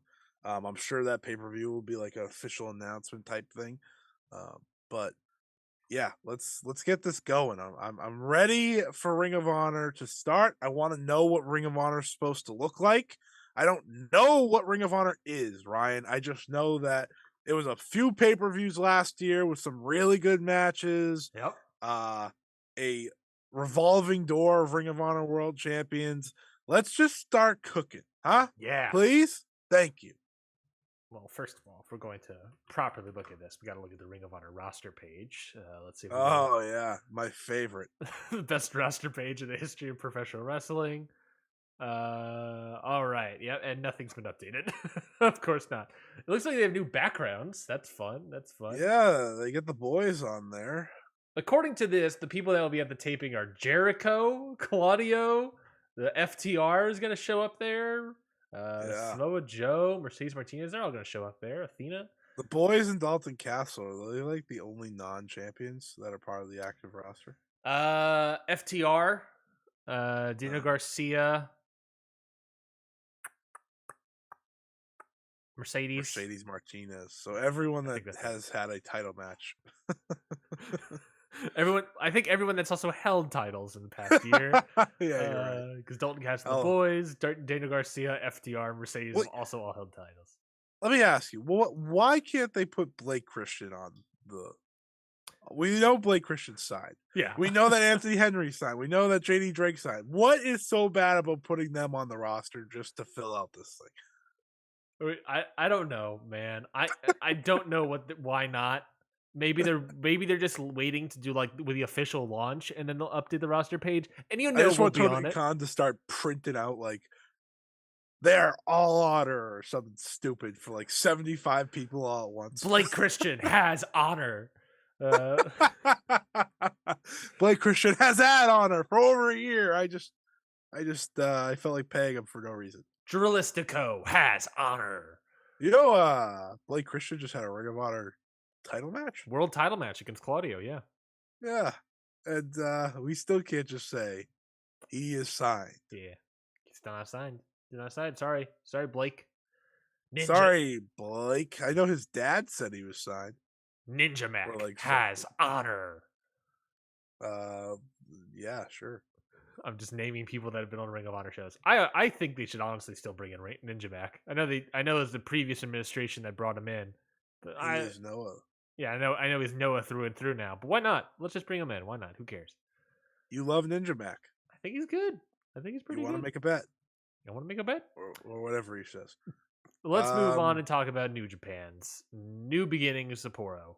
Oh, we're finally reviewing a show. An hour and a half in. Yeah. Well, I figured now's a good time too. As anyway, New Japan, New Beginning, Sapporo, night 1. They had a bunch of matches on here as well. But the only things that are really worth talking about are the 3 final matches. Same thing kind of happened with night 2. I watched night 2. Scotty has not. But let's talk about night 1. And we'll start off with the IWGP Junior Heavyweight Tag Team title match between Catch 2-2, Francisco Akira and TJP, defending their titles against 2 of the Just 4 guys, Doki and Yoshinobu Kanemaru. I will first start and say that I will officially like to crown Yoshinobu Kanemaru as the king of leg selling, the king of limb work, Or rather, he wasn't doing the leg selling, but he was doing the limb work. And I would like to say that Kanemaru is officially the king of leg work. Do you agree? Yeah, he does. He usually does it really well in the Best of Super Juniors. He's he's actually entertaining when he does it, Yeah. which is an absolute accomplishment coming from someone from like me who usually hates watching them work. Yeah. So I'm like, all right, let's get this over with. But he was really good. I thought TJP sold it great. Hmm. I know giving TJP credit can be not a good thing in these parts, because people don't like him. But hey, he's a good wrestler. Um, Catch 22. I keep wanting to call him Catch 22. I always call him Catch 22. Hmm. So you saying it, I heard them say a lot when I was watching. I was like, oh, it's not Catch 22. Damn, that sucks. Uh, they're great. They are fantastic junior tag team champions. I see them go out there and they shine each time. I thought this was a great match. I thought Doki with that crowd roaring that he was gonna win. Oh man, I was excited and then he lost. He's Doki. I thought this was a I love great the Just match. Four guys. I love Just Four Guys. This is slightly stealing a bit, but I was probably gonna ask you in our reality, anyways. Just Four Guys versus versus Good Looking Guys. Good. Do you have a preference? Well, only one of them has Jack Morris. So, That's true. and That's Jack true. Morris has been on the show. It's- Doki hasn't yet. So. Hear that, Doki?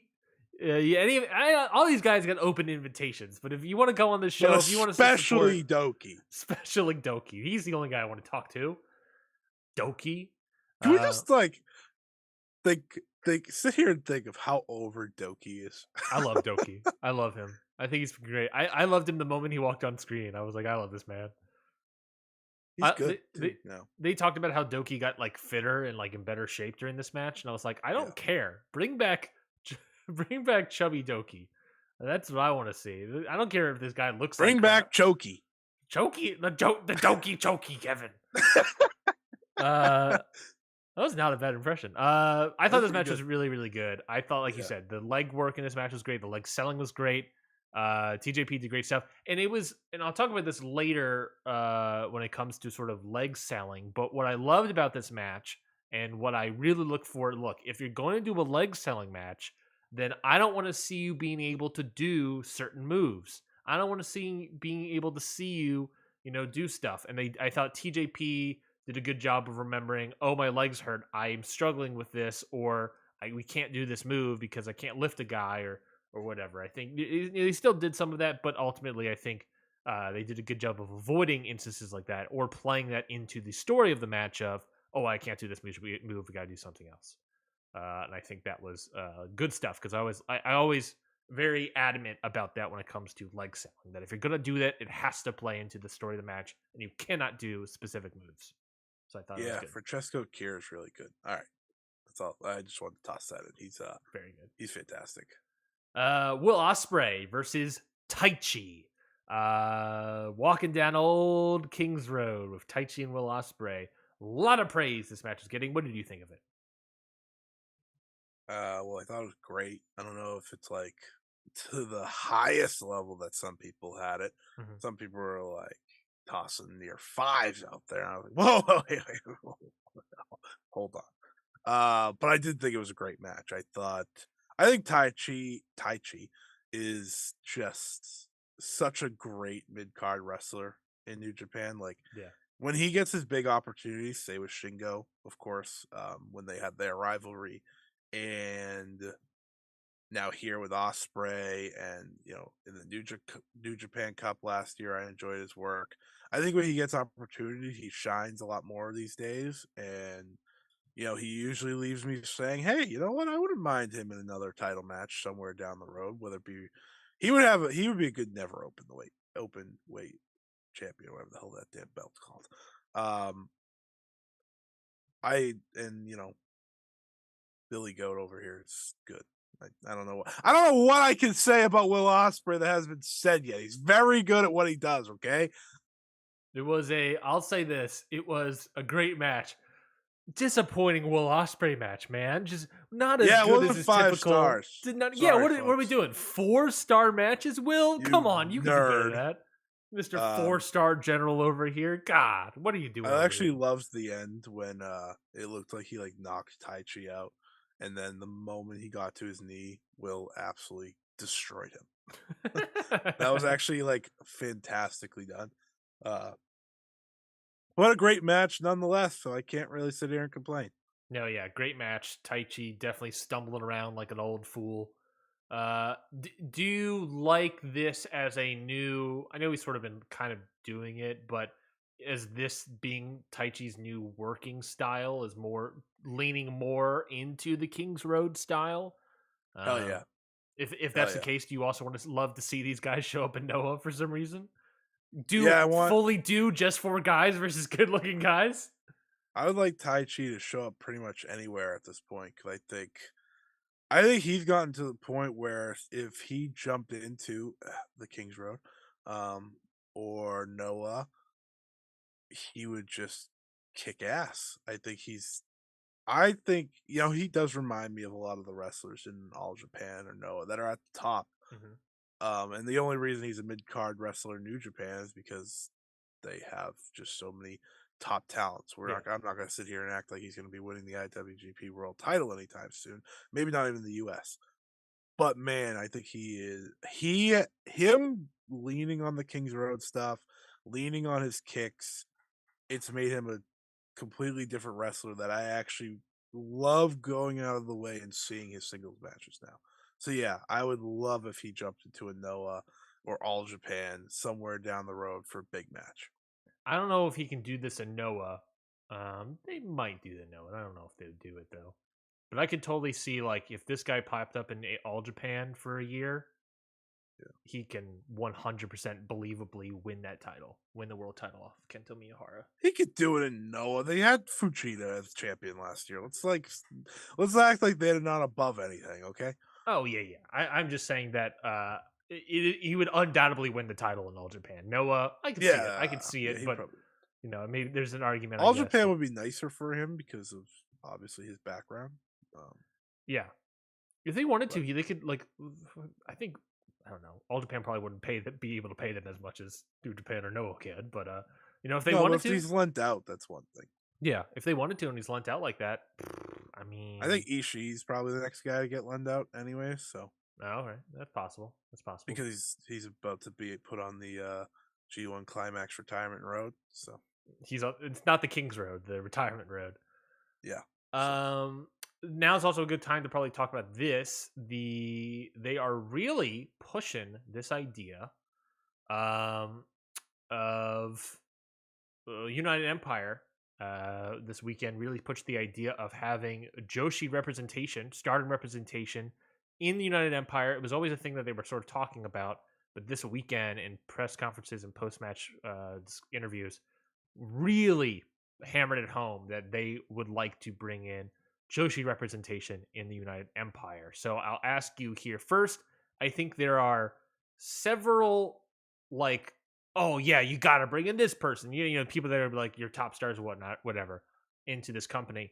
But who is someone that you think that can be a very believable roster member or unit member of United Empire from the Stardom roster, but is someone that could also use a United Empire bump in terms of I guess popularity, or like gimmick change sort of thing of like who could on the Stardom roster actively use that sort of UE bump? well, I don't know who would get a UE bump on a Stardom show because if you're at a Stardom show, you probably don't give a shit about the United Empire. Um, no, because you're not gonna have like someone leave a faction to be the one woman in the United Yeah. Empire. Um, I know Bea Priestley did both Hmm. for like a minute there, uh, but she didn't wrestle or anything obviously, as a United Empire member. Um, You would almost want to make like a sub faction. yeah, Like if there was a faction that was like already a sub faction that maybe had also like English representation in it, uh, maybe that could be a good group to pull away from. Yeah, I don't know because the United Empire vibe doesn't click with like they don't even click with DDM. And No. like that's kind of the same vibe they're going for. Like they're kind of just they're not heels, they're not baby faces, they're just kind of there. You may find them cool or not. Yeah. Um Is there anyone on the Stars group that could work? trying to think.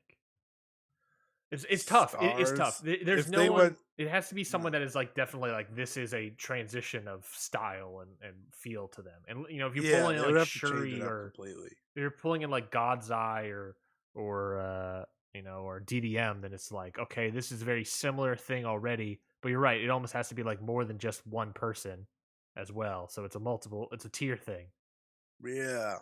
It's one. I will say this: it is interesting how much they're leaning on it right now, and how much they're kind of bringing it up.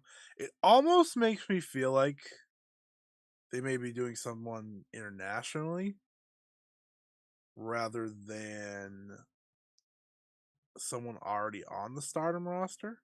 Sure. If that makes sense. Um, I know Will kind of like said that they're looking for just anyone, a champion, like someone to represent them as a champion.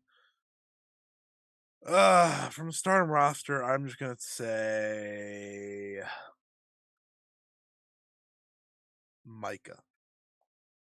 Micah could work. Micah could I work. think I think the whole like it's so weird to me because I never like when Great O'Khan started talking about it and then now they talk about it again. I just never really thought of it as anything. I just thought they were talking to talk. Hmm. But they do seem very serious about this, and it does seem like there's something going on here. Obviously, the instant one originally would have been Unagi Sayaka because it was Unagi and Great O'Khan who were always interacting. Hmm. But since she's gone, I am going away from that for the time being. Still could be Uh, her, I guess. it could be. I also thought Tekla I because also of think Tekla her could be vibe. interesting. Hmm. Obviously, she speaks English too, so she'd be able to work, and I think that would kind of benefit her because not that I don't like her DDM, but it would probably help her set herself apart from the rest a little more. Obviously, she's different in many ways, but I think it could help her rise up the card if anything and get that bump, like you said.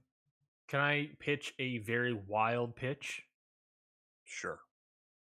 This is a two-person team. Mina Shirakawa and Mariah May. Yeah, I thought about them too. I thought about that too because they're already doing the Gideon Gray thing too, where Hmm. they introduce each other before the match. Hmm. Um, Plus, it would be a good departure from, basically yeah, already we doing.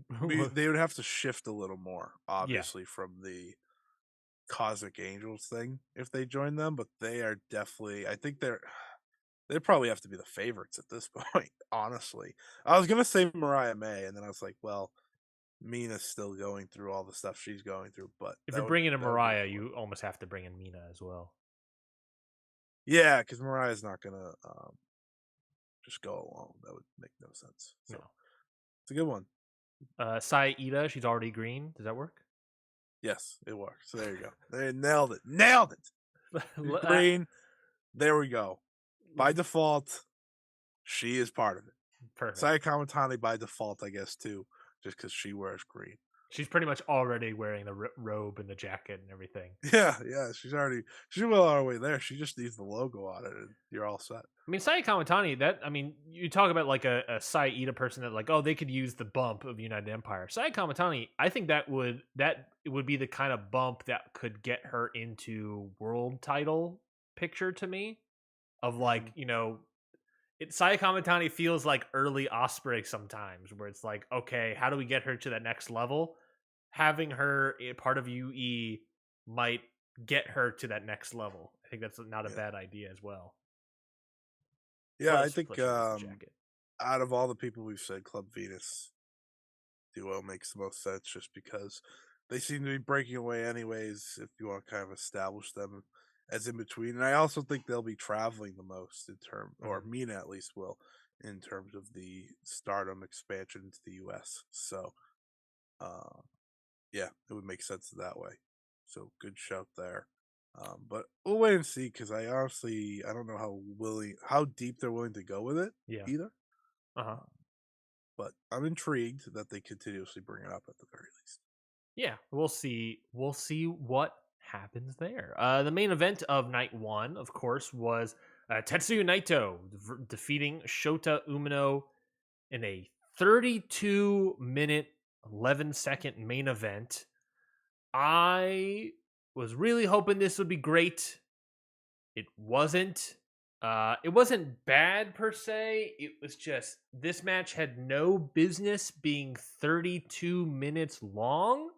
Um, Plus Shota, Shota lost and all that stuff. So I guess that's another thing. I was like, dang, I was have Shota win, but it had really no match had no business being 32 minutes long. It should have been way shorter. In hindsight, it didn't have to be the main event. It Uh, didn't make any sense to me. no, and plus you're following the Taichi Will Osprey match, so it was just a dead spot for Shota. Um, I don't know.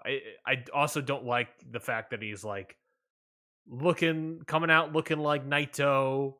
He then wrestles like Tanahashi, and then he also has John Moxley stuff. I don't know. There's stuff like about that I'm like, be your own man. But this match was good. It was just it had no business being this long. And I get it. It's a I New found Japan it main event, boring but at still, points. it did. It did 100% get boring at points. I think a lot of people, from reaction wise, I think a lot of people went overboard, acting like Shooter like had no shot or anything like moving forward. It's like, oh, he's bad, he's not gonna, like. I think he's gonna be fine.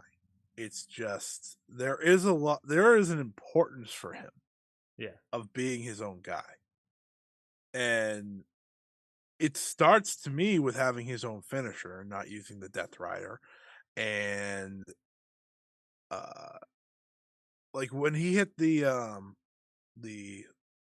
cradle DDT, I was like, "Oh shit, that's a good move because it's not the Death Rider." And then Naito kicked out of it. I was like, "All right, so it's not a finisher. Got it." I think with he's gonna learn the main event style. That's gonna come. Like Yeah. he, how many times has he wrestled 30+ minute matches in his career to this point? I'm gonna guess maybe zero. Um, And you had a good point that through a New Japan Cup, through a G1, he's going to learn. He's going to get better. He's going to figure it all out. Yeah. That's what these tournaments do for these guys. The guy he's wrestling against, Naito, wasn't solved day one. He wasn't. And look at Naito now. He's still maybe one of, if not the most popular wrestlers in New Japan. Um, It had moments though that I did enjoy in this match. I think it wasn't a complete stinker. That like some people had it. It just should have been so much better because I know Shooter has it in him. I've seen it already that he has it in him. Mhm. The style of match made no sense to me at all. Yeah. 32 minutes, like what? No, like you said, no reason to do that. Um, and Naito winning, that felt inevitable to me. Hopefully, moving forward, uh, Shooter's willing to change away from kind of mimicking a bunch of guys, like you said, and figuring out his own stretch. It's fine to use Tanahashi stuff. It's fine to have that little Naito esque stuff too. Mhm. But my biggest problem will, until he gets rid of it, being using all the Moxley stuff Yeah. because like that's part of his matches that are very clear to me that if you don't have your own finisher, you don't have an identity at all. And he needs a finisher, and that's what you build the rest of your match off of. You're not built like you're not building it off of a guy who you don't wrestle at all like, by the way. John Moxley and Shota Umino do not have the same style, nor should they, because Shota Umino is going for that New Japan ace type guy, and John Moxley's John Moxley. So I hope in time that's what the one of the tournaments do is allow him to figure out and find a new move. He can use the Death Rider as a setup move or something. Mm-hmm. I don't need it as his finisher though. Yeah, you referenced it before, but I tweeted out saying that what I learned from this match is that I am super excited to see a post G1 Shota Yeah, Umino, which yeah, that would obviously include a post New Japan Cup and all this stuff. But uh, this guy needs more time to thaw out, more time yeah. to. He isn't cooking yet, but he has to thaw out a little bit. They haven't given him a world title match or anything, so it's not like they're No, like, "Hey, you need to be ready right now." No, and this is a new beginning show main event Yeah, with Naito and stuff. It is what it is. But this is certainly his longest match of his career. His other matches, he was Will Ospreay, the historic crossover show at 23 minutes. He faced Shota. He faced Yota Tsuji for a 25-minute match last year as well. That match did not get a lot of praise. I believe his actual longest match up to this point was a match against Osprey in 2021 at Uprising, and that got 4.5 stars from Dave. So that one was good, but it was also the Osprey style versus the Naito style, I guess.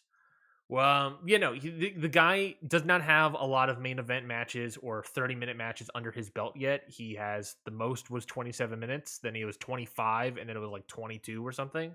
So he's getting there. He needs way more time to thaw out.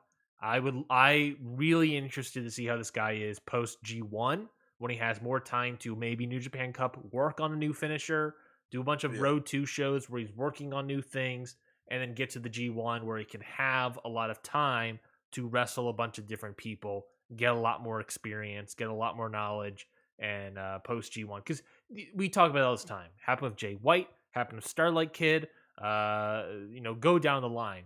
There was these tournaments, these round robin tournaments really give people time to cook and really give people time to get better at both the wrestling style, what they're doing, the presentation, yada yada yada, whatever they're trying to do to get better at. Jay White, it was his heel heat. Starlight Kid, it was kind of also heel heat as well.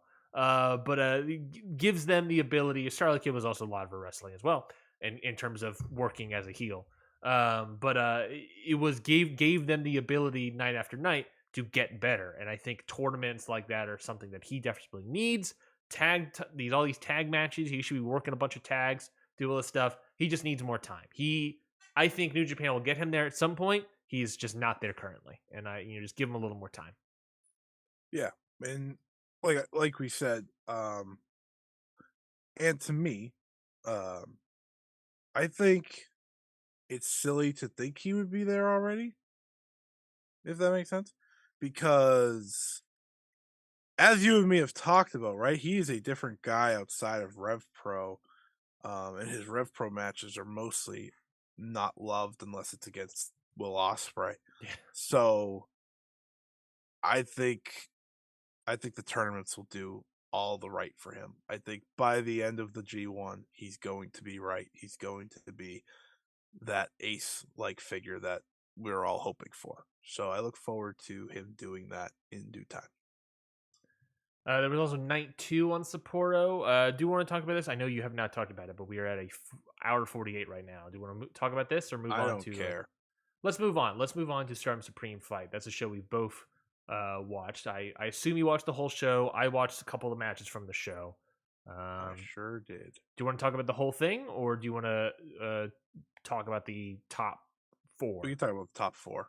Perfect. Top 4. Starting off with, gonna have to help me out here. Chihiro Right. Hashimoto. Nailed that. That was a good job. You're welcome. Defeated Mirai in what was, don't know about a surprise, but for someone that has never seen Hashimoto wrestle, was certainly like, all right, here we go, Yeah. baby. Big Uh, Hash is Big Hash as the international fans have called her, and now it is canon. Uh, so someone told Big Hash about her. She was like, "Oh, all right, well, yeah, that's my nickname now." what's her nickname? Big Hash. Big Hash. I love Big Hash. Yeah, I thought she was Um, great. I thought the suplexes, the lariats, everything about this was just the hard hitting, extremely I walked away being like, all right, I want to see more Big Hash. It was a similar vein of like when I saw you for the first time. I was like, all right, I want to see Yeah, more of this person. they're tag team partners, so it makes sense. Oh, perfect. Oh man, now I gotta now I gotta see those matches. Yeah, Um, yeah, no, I thought this was just a great outing, great showcase for Big Hash. Um, an interesting one, and maybe it was sort of a surprise. Maybe it was a surprise to you. I don't know about if it was for the Stardom faithful, but as a more casual fan, I was quite surprised that Mirai ate a pin here. Seeing how pushed at the beginning of the year Mirai had last year, I feel like she sort of cooled off at the end of last year, but losing here, I thought that was interesting to an outsider. I thought that was very interesting. yeah. Well, it's all tell the story building to Hashimoto versus Shuri at All Star Dream Queendom. I think that's what No, it's Dream called. Kingdom's the Wrestle Kingdom, No, right? It's All Star Grand Queendom. That's Grand the name Kingdom, of the yeah. show. Sorry, I get them all confused because they're all slightly different. It's the same All words Star, except for one. yeah, All Star Grand Queendom. I think that's what we're building towards. So Mirai was going to be the casualty of war here, Mm, but all right. but I'm gonna say this now. As someone who is obviously I watch all Stardom and I am fully locked into the stories and where we're going here. You're a freakazoid. I I am a freakazoid for Stardom. That goes without saying. I need we need a new different term for that though. Yeah.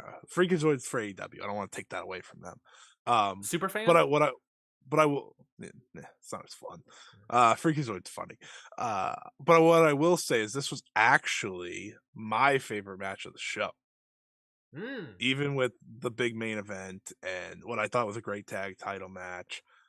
I thought this worked so well to Mirai's overall story of how she gets into these big, huge matches. She shows that heart. Oh, by the way, she was over like Rover because cheering was back. I want to point that out. Mhm. Some people were like, "Oh, the clapping thing. It's just because it worked. She's not going to be over." Yeah, shut up, you idiots. She's over. She's the next big star for this company. She's one of the best. And I thought she got over so well because, Hashimoto was bullying her and made it a struggle in the early going. She has great mat work and all that. And Mariah looked like she had no answers. And then, Hashimoto starts slapping her in the face, and it's like, oh shit. Oh shit, here we go. And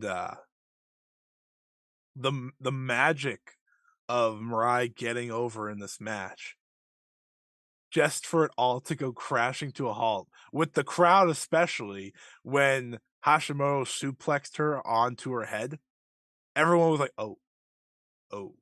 Like, Yeah. the Yeah. release German where Mariah just lands right on top of her head, Yeah. everything just shut down from there, and they're like, That was the game changer moment right there. all right. And then Hashimoto went on to win it. But I thought it was a great way to continue to get Mariah over in a whole different way. She couldn't be more ready, by the way, for one of these two top titles. Like, I'm done waiting. Mhm. I don't want to wait anymore. I think she is one of the best. I talked with someone about this. She might be the best athlete in Stardom in terms of just the way she's able to combine power and speed. Because, like, when she's running those ropes, she's going. Her lariat when she hit the jumping lariat to finally take Hash down, I was like, "Let's fucking go!" I was like, "I obviously know you're gonna lose, but let's go." This was excellent, perfect way to introduce I think Hashimoto to a lot of people Yeah. um, who haven't seen her before. I think a lot of people walked away saying, "Yeah, I need to see more of her," I'm one of those which people. I'm one of should those be people. part of the. Uh, I think that was part of the game here. I know she's facing Shuri, but that should have been part of it, and it was. So, bravo, Yeah, I thought it was a very good presentation for Big Cash. old big Hash. Goddesses of Stardom title match. Is it goddesses? Goddess. Goddess. I call it goddess. Some things have goddesses. I don't Nanae Takahashi and you teamed up know. and defended their titles successfully against Hameka and Micah. I'll say this here because I said I was going to talk about it later. Leg selling. I thought Micah did a very good job at the beginning of the match, and then as the match went on, she started like running a lot and doing a lot of power moves in terms of like power bombs and stuff. And I was just like, All right, you've lost the plot on the leg selling here a little bit. Wasn't a fan of that stuff. I'm a big stickler. This is what I mean. I'm a big stickler about it. I thought TJP did a very good job about in terms of the leg selling. I thought Hameka started very well, and then I was going to dub her the queen of leg selling, and then it dipped as the match went down. But it's fine. Other than that, I thought this match was really good. I thought, you and I look still very good. I thought Micah, because of Hameka's leg selling, Micah stood out a lot more, Yeah. as she's always really good. What did you think of this tag match? I thought it was probably Mahime's best tag match overall that I've seen. I think the way they designed the match worked really well to Micah and Hameka, and that Micah was able to really get the match going when it was her against the world when Hameka was on the outside. I think Nanai and you are just phenomenal champions, and people have to accept that. I know people again don't like Nanai, but they've been nothing but great in this role. And them getting booed out of the building after their win means that whoever does beat them is going to get a huge boost from it. Yeah. It did feel like Mahime almost should have been that team down the road, and they still can be because they were maybe the most over people in the whole night. Mhm. Um, but I think it accomplished everything you wanted to accomplish. You continued to create these awful heels who beat Meltier, which was a fan favorite. Now Mahime, who's fan favorite. Natsuko and Ruaka won't matter because they're not obviously fan favorites, but it's interesting thinking ahead to who will beat this team because I think it'll be a big way of putting whoever that is over. Yeah. Maybe it's I don't know who else have we got in the tag. I mean, I don't know. Everyone technically has a tag team. Yeah, I was gonna say I was like Mina Mirai, maybe. Mina Mirai, that could be That fun. would be big for them. I think they could still go back to Meltier, truthfully. So Yeah, they have options. I'm sure the title will change between now and All Star Dream Kingdom. I think they'll probably do it there. That makes sense. Wonder of Stardom title match. Saya Kamatani defeated Momo Watanabe. Again, I thought this match was pretty good, but I thought of the four, this was the weakest. Hmm. Saya Kamatani was like one of my favorite female wrestlers of the year, and she cooled off a little bit at the end of last year. And I was really hoping in this year she'll start off strong. Really want to see some great stuff out of her, and I was just sort of left wanting more out of this match. They did a lot of outside stuff because it was Momo, it was a Oedo Tai, so they did some table nonsense. I was very excited. We put Momo on a table. Saya's jumping up to the top rope. I'm like, here we go. Let's do a splash. Let's do like a Superfly splash. Let's do a Phoenix splash for no reason. Let's just do something. Instead, it was a double foot stomp that kind of slid off, missed, and I didn't was go through the terrified didn't either go way. through the table at all. So that was a big They were deflating never going to moment. go through that table with the diving stop. Never for a second. I was like, this will never go break that table. So No, so it became a disappointment. Be like, ah, right. I was hoping to be yeah, I something. mean, diving foot stomp's just a weird move to do there. Yeah. Yeah, I had many thoughts about this match because I've seen some people think it was Momo's fault that this match under delivered, and I was like, clearly you people don't watch Momo Watanabe if you think that. Hmm. There is a Saya Kamatani problem right now. She fell off big time at the end of last year. Yeah. And now some of her opponents forced that to happen. I think, you have Umasaki uh, at the big show at the end of last year, who obviously wasn't ready for that spot. Ivami Saray to kick off this year, and you could point to those last two defenses and say it, but to me, this was the one that really told me the truth, and that's I think Kamatani's actually affected from that match with Mina Shirakawa. I think her losing the Phoenix Splash because she's not doing it anymore. She hasn't done it since. Has probably played with her confidence. I thought her 5-star was also underwhelming to begin with, Mhm. as compared to, say, Shuri. We'll compare the two champions. And Sai was in the stronger block, so that only makes it harder for her. Um, but I think there is something going on here because Saya had such a good first 6 months last year. Yeah. Like legitimately like women's wrestler of the year at least. She was in multiple wrestler of the year conversations, and then Shuri absolutely blew her out of the water in the second half. Yeah. At least that's what I thought. And with the 5-star really being what turned that all around. Mhm. And And it's not like Saya if didn't have good matches in the 5-star. no, but She was it in a tough wasn't to block. the height that she was wrestling at earlier on in the year, and that came against some of her best opponents too. She fought Mayu Iwatani, she fought Momo Mhm. in those, and I don't remember anything from those matches. No. Which I remember both of those two having great matches with other people. So again, this seems to be a Saya thing. Saya's only great match to me in the past 6 months or so, or not six, that might be too many, but past couple months is that Kyrie one.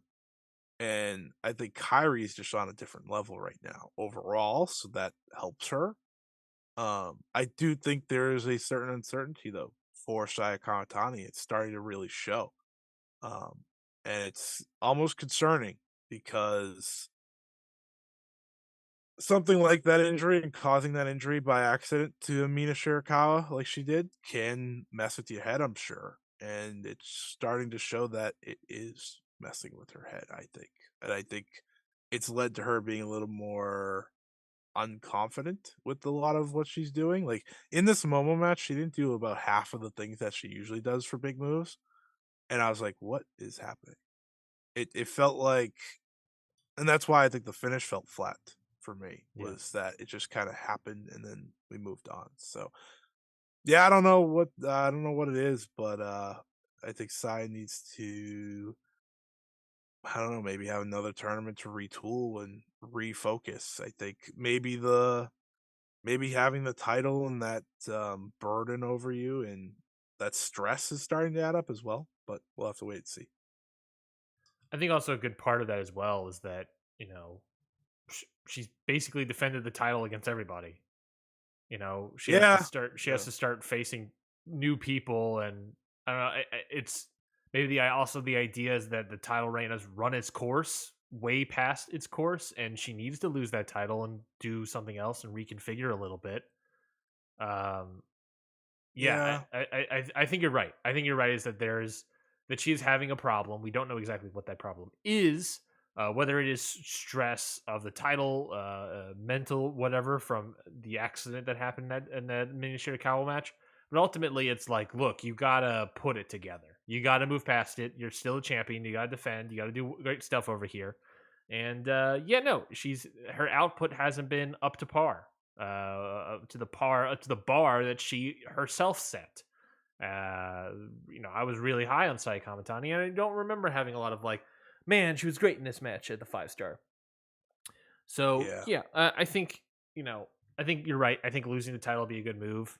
Who does she lose the title to? I don't know, but I think It's just lose the probably Mina. title, go into Cinderella tournament, do well there. She needs a moment. She needs a moment, I guess. That'd be my best understanding. Yeah.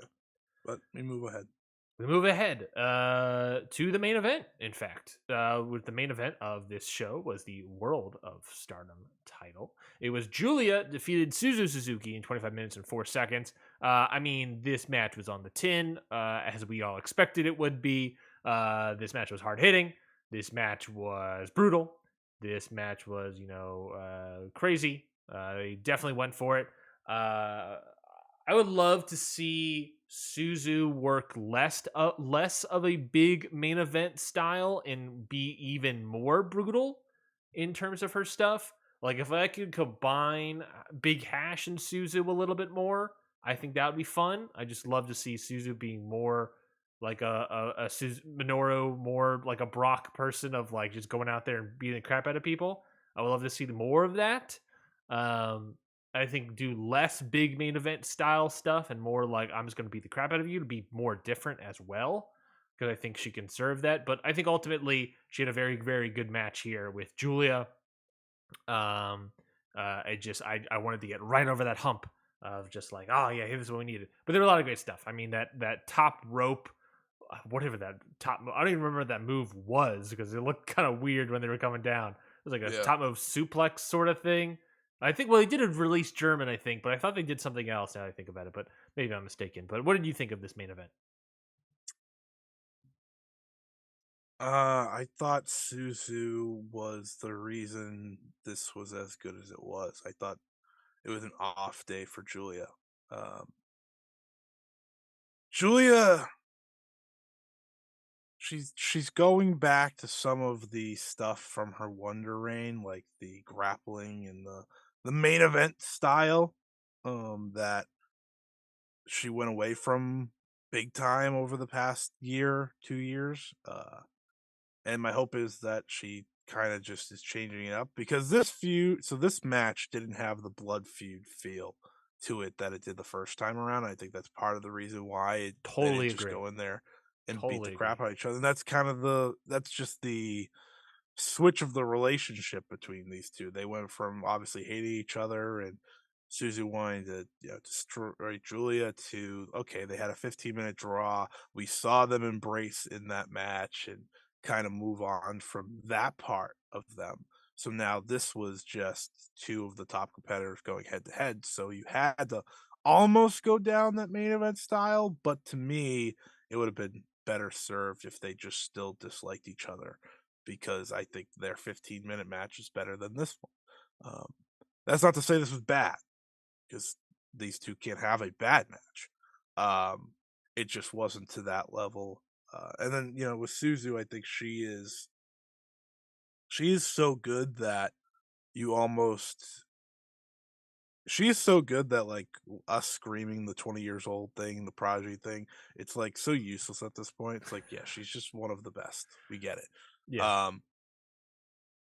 Her having to play in the main event style, I agree with you, is different because it's not what she does. It's Hmm. not what she's best at because she doesn't do it. Yeah. Um, but I did think that she was the reason this match was as good as it was too at the same time Hmm. because she did bring a lot of that violent part back to the match while I think Julia was kind of waiting on that. Julia was bringing the main event part Hmm. and Suzu was bringing the violent part that they're so good at. And Yeah. I think that's why Suzu stood out to me more. She lost because, of course, she was going to, but a good first defense for Julia. All right. Well, that was the main event. I mean, excited to see more. Obviously, they announced the participants of the Cinderella tournament, and we have the Grand Queendom coming down the pipe as well. So I'm excited to see where we go from here. But yeah, no, I was hoping more of a blood feud match here as well. But you're right; it's sort of their relationship has changed. Yeah, And now, also now that Shuri's in the rear view, Suzu's in the rear view, I'm interested to see what is coming down the pipe for Julia. Maybe, of course, it's going to be the winner of the Cinderella tournament, but we'll see what happens there. Do you have any ideas about the Cinderella tournament as it's coming up soon? Who might get that win? I'm guessing Mina. That could be a good one. That would make I was sense. hoping, I was hoping it wouldn't be Mina because that would make it predictable because Mina is going to get another title match eventually. It's just a matter of when. But it does seem like it will be Mina to kind of boost her up to that level officially, and then she'll probably get the win. My preference would be a Natsupoi or Uh-huh. Starlight Kid, but I'm feeling Mina first, and then those will probably be my backups. What if Mina won and then didn't challenge for the World of Stardom title? You mean Wonder? Yeah, what if she challenged for Wonder? She does. That she will challenge for Wonder. Cinderella always challenges for Wonder. They did? I thought they challenged for World. It's been very rare, but they usually challenge for the Wonder. They can get any wish they want. Why are they challenging for World? What are No, they you asked doing? a fair question. It just never happens. Well, if they get any wish they want, why don't they kick out Rossi and they put themselves in charge? Now see, now you're cooking. Now we're cooking. Speaking of cooking, NWA Enough Said happening this Saturday. Oh my god. Before we go, of course, I just want to remind everybody that I lost the Royal Rumble bet that we had. So I will be doing a live stream on twitch.tv/countoutpod this Saturday. We're going to do a live watch along with NWA or two NWA Nuff Said. Sorry, and twitch.tv/countout. That's what it is. Twitch.tv/countout. But we will be doing a live watch along to NWA Nuff Said. Obviously, the famous catchphrase of Fox News celebrity Tyrus. We all know that. We all know that. We've all heard that. All heard that phrase said to us over and over again. It's all over the boards. NWA Enough Said. They do have a card announced finally, and the card's not finalized. We open the show about having a month away from Revolution. There's a card not fully realized. Well, this is a week away, and the card is not officially finalized yet. So that's upsetting, but we got some stuff for you. Scotty, do you just want to do a quick little preview to talk about what we got in store for me? Yes, I'd love a laugh. All right. Well, of course, your main event currently is the NWA World Heavyweight title match between Tyrus and Matt Cardona.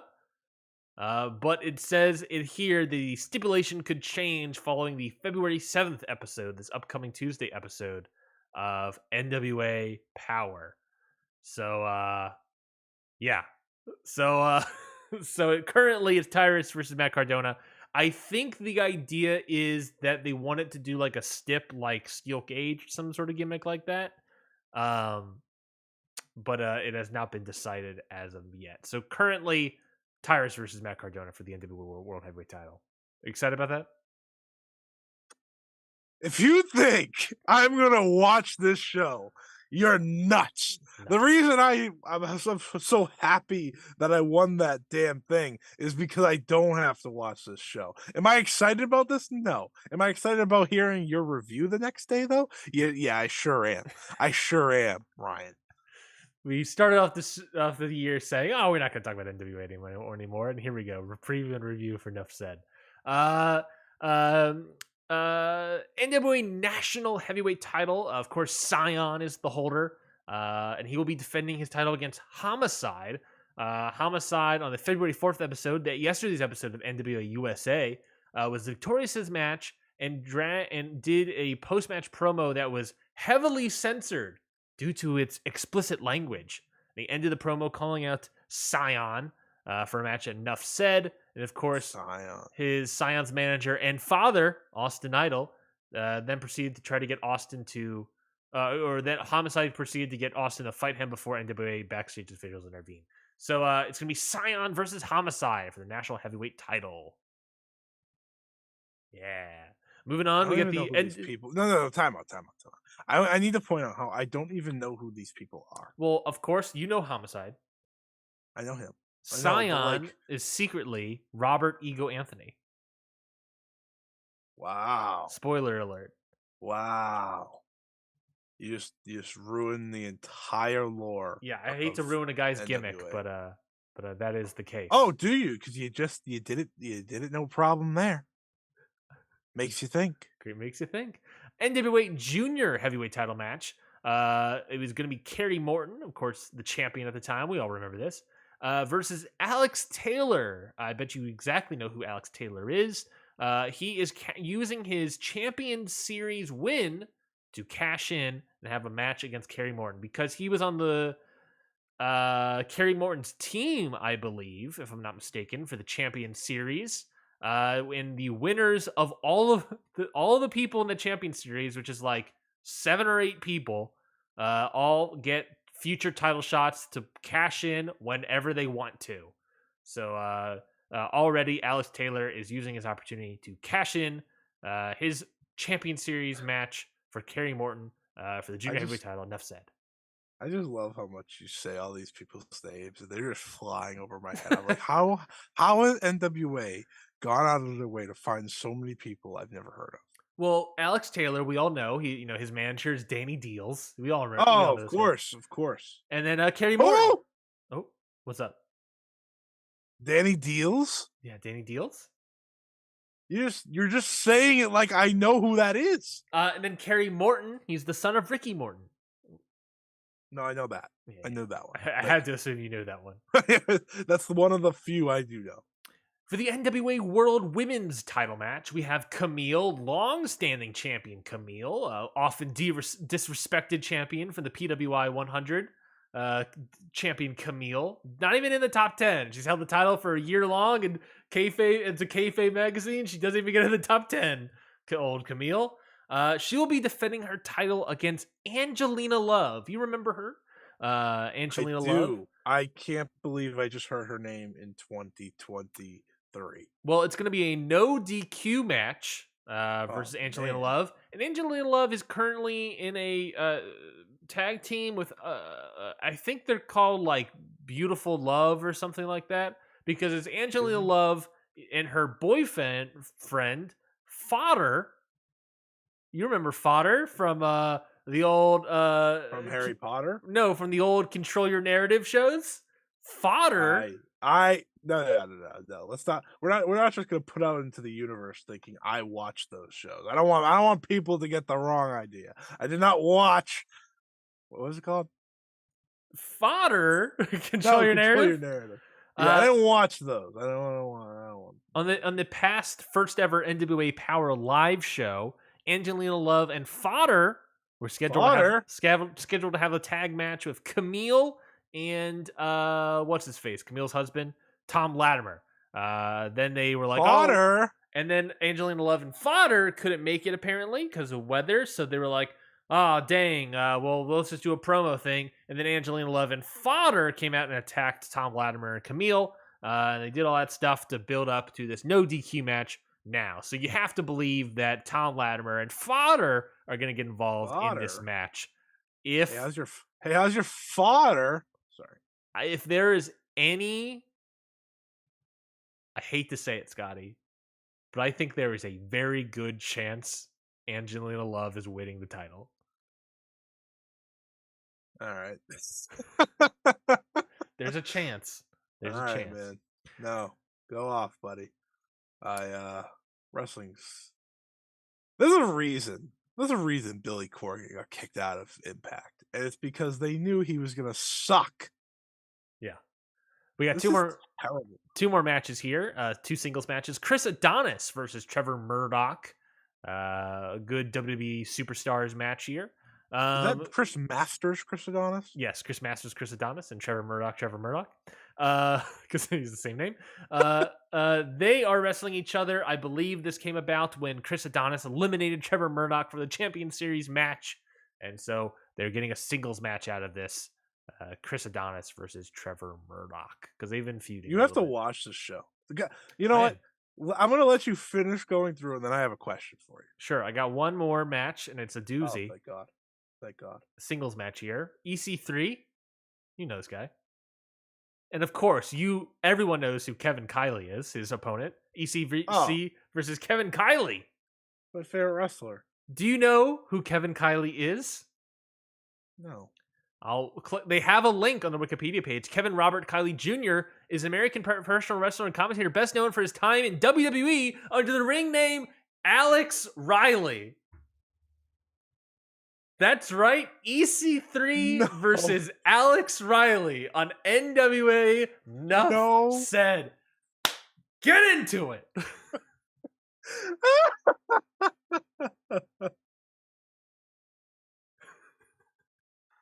This match is going to blow the roof off the ceiling. Is that a phrase? I don't know, but it's going to be great.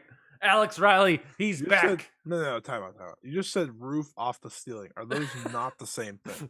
In my world, no, apparently. Alex Riley, you thought he was going to come back for one match for some Zack Ryder, Mark Sterling show or whatever? No. He's coming back for NWA. Enough said. I can't believe you just told me that they're running Alex Riley. Yeah. Versus EC3 on this paper.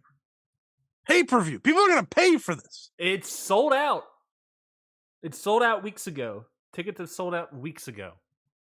And pay-per-view, who the heck knows how they're doing? It's on Fight. It's on Fight. I'll tell you that much.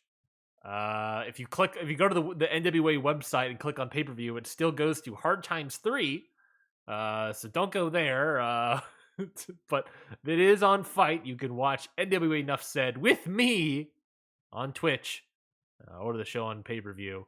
It's 8 o'clock, So, February 11. how much? $25. Go ahead. I was asking how much the pay-per-view was, and you just smashed me in the face with that immediately.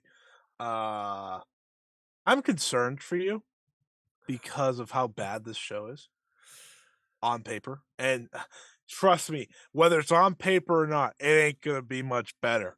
So, uh, I, I don't know, man. This is bad. This is really bad. Like, this is a really bad show. This is worse than the worst matches on Cage Match. What are you talking about? We got there might be a women's world title change. We got the return of Alex Riley. There might be a steel cage match. I don't know what's happening with that.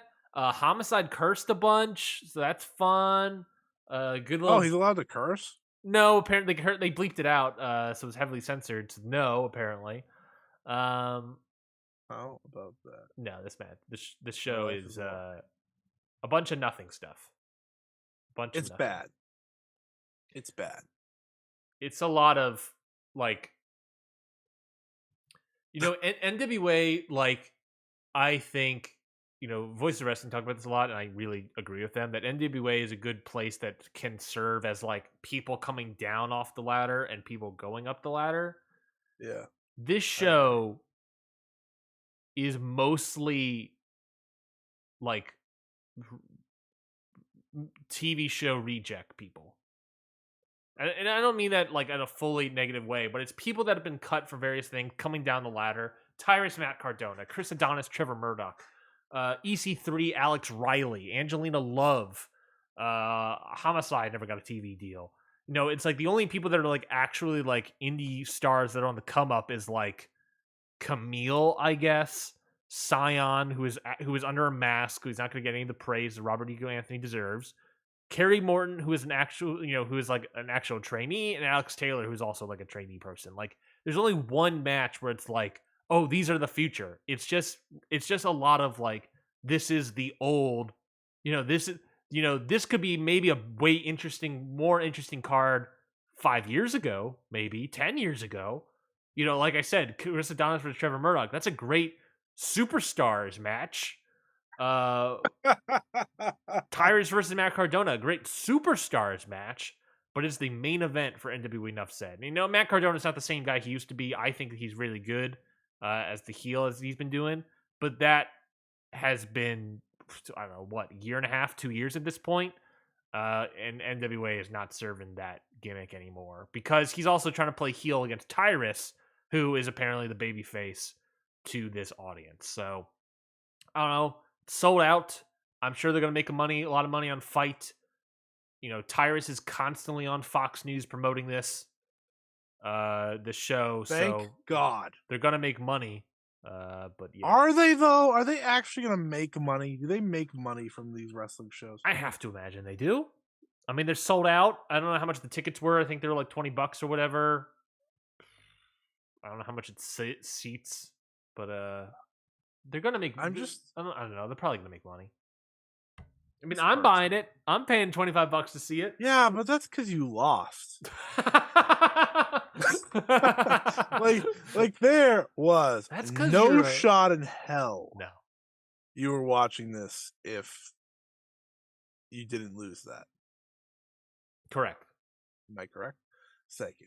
So that furthers my point of who the hell is paying to go see this in person? That's a great question. These are all great questions you're asking, Scotty. Watch. I'm gonna have someone reach out to me now and say, "Yeah, I'm going." I'm like, "Oh, why? Why would you do that to you? And why is Tyrus a baby face?" It's because ultimately what this show is and what NWA has become is that they Big have joke. decided that they're going to lean into Tyrus as champion and lean into their target audience becoming Fox News viewers. So anyone that is watching Fox News right now, that kind of audience, and we all know what that kind of audience is like. And granted, I don't think necessarily what they're doing is a dumb idea financially speaking, because it tends to be a number one show every night, Fox News. But it tends to do really well, and it has that sort of audience. So it's not like a wholly financially dumb idea, but we all understand, listeners of this show understand, I think they would agree with us, is that we all understand who the target audience is for Fox News and what those kind of people are, and they are completely leaning into that. People of yesteryear, the people that are watching it now, they're like, oh, I remember Trevor Murdoch. I remember Zack Ryder. I remember Tyrus. Oh, Tyrus. I see him on Fox News every day. I remember EC3. I don't know if people even know who EC3 is, but they have Tyrus' big face on the poster. Nuff said his famous catchphrase from Fox News, and they're completely appealing to that audience, and it already sold out. And I have to imagine that these old people or whatever are going to have to figure out how fight works so they can watch it. It's working for them in a time where they weren't they weren't making money from the regular everyday audience. This is working for them financially. I understand why they're doing it. I just think the whole thing dumb and stupid. Anyways, watch me on twitch.tv/countout this Saturday. It's icky. That's what it is. It's icky. It's icky. It's icky, Vicky. Yeah, so watch twitch.tv/countout with me on Saturday, 8 p.m. We'll be watching NWA Nuff Said as sort of a watch along. So I appreciate you joining me on my journey because I will need assistance more than likely. So I would appreciate it. That is it for this show of Ring Post Radio. Way over, but we had to talk about NWA Enough Said, of course. Scotty, anything to plug? I haven't said a word in like 20 minutes. You just needed to tell me how bad that show was, and I appreciate it. Of course. Plug. Check out my interview with Mariah May on Fightful's YouTube channel. There's my plug. My match of the week that we didn't talk about. Yeah. Darby Allin versus Joey Samoa on AEW Dynamite's main event. Samoa Joe, really good. Anyone that says he's washed, you're wrong. Congratulations. Darby Allin also pretty good. Yeah, I don't know if anyone's saying washed now, but I remember a point Not in time now, where there was. they were out there. Wrestling media personalities saying that I think he did way better in WWE, and I think he misses that place. Well, a little bit of Dangor in your morning Fruit Loops. All right, let's get this on. Dangor. Get this. I did I tell you that I blocked him at some point? Because you just couldn't deal with it anymore. Yeah, I was like, all right, I can't. All right, I've had enough of you, Dangor. That you know what that's called? You know what that's called? What's Right? that called? That's called self-love. That's called self-love right there. Getting him out of your face. I remember when he tweeted that. He even I think it was who's the guy? Who's the Fightful guy? There's a lot of them. We could be talking about me for all I know. God, I don't remember his name. Will Washington. That's who it was. I remember when Louis tweeted him. Will Washington was like, "What are you talking about?" At the moment he tweeted it, like, "What are you talking about, Louis?" And it's just hasn't held weight. Follow me on Twitter at CountOutPod. That's the whole network. Follow me on Twitter itself at Ryan IC if you wanted to. I don't barely tweet there anyways. Just basically, if you want my wrestling thoughts. I was gonna say, do you ever tweet on there? No. If you actually want my wrestling thoughts, it's at CountOutPod. That's where you do a bunch of stuff. Shout out to Patreon, patreon.com/CountOutPod. Patreon, we've been putting a lot more stuff on there, a lot more show sort of things. We have early releases now of Your Dose of Death slapping up onto the Patreon. So if you want to listen to deathmatch interviews, deathmatch discussion, that is on early release for the Patreon. Of course, you get the regular feed as per usual, but you get it early on the Patreon, patreon.com/CountOutPod. Cantrips and Clothesline or D&D show is still going strong, so check out that. plus Okada Shorts, the Okada Short Boys. They are starting to release like their pre-show discussions called a great little show called Drop Your Shorts. It's Whoa! basically Whoa! the conversations they have before they actually start recording the episode of Okada Shorts. Oh, That thank God we conversation, don't do that. yeah. But theirs is really good. Their first one is already up on patreon.com/countoutpod, and it was a really good listen, really heartfelt listen as well. Tough listen, just a slight trigger warning as well. But it is like they recorded it basically right after like Jay Briscoe died. So they talked about that a lot. So very good recording. Drop Your Shorts. That first episode is already out. Your shorts from the Okada Shorts boys. So yeah, great stuff. Go check that out. I've been watching my match of the week. I've been watching a lot of older wrestling as of late. I watched my match of the week that I watched this week was from 1997. Do you believe it? April 19th, 1997 from CMLL, the 44th anniversary show, the Tornado Cybernetico match. This was a fantastic multi-man match. Fantastic lucha, high flying, Technico, Rudo, you name it, that you saw it. Just a bunch of people in here. Ultimo Dragons in here. El Hijo del Santo, Negro Casas, AAA star Negro Casas. Just a bunch of people were in this match. It was a really, really fun match to watch. So highly recommend checking that out from 1997. If you want a little lucha fill, old school CML lucha fill, before we get into more CMLL, which I'm doing that now. I'm catching up on my CMLL, Scotty, from this year so far. And it's been good stuff. I'm liking what I'm seeing. Good stuff. Good stuff. That Atlantis Junior match that just happened, or that angle that just happened. I want to see that. Yeah, I do too. So yeah, go. That's my match of the week. Other than that, that is it for us from Ring Post Radio. We will see you all next week for brand new episode. Sky will definitely be pushing that one, or really leading that one, because I will be dead from NWA. Enough said. All right, we will see you all next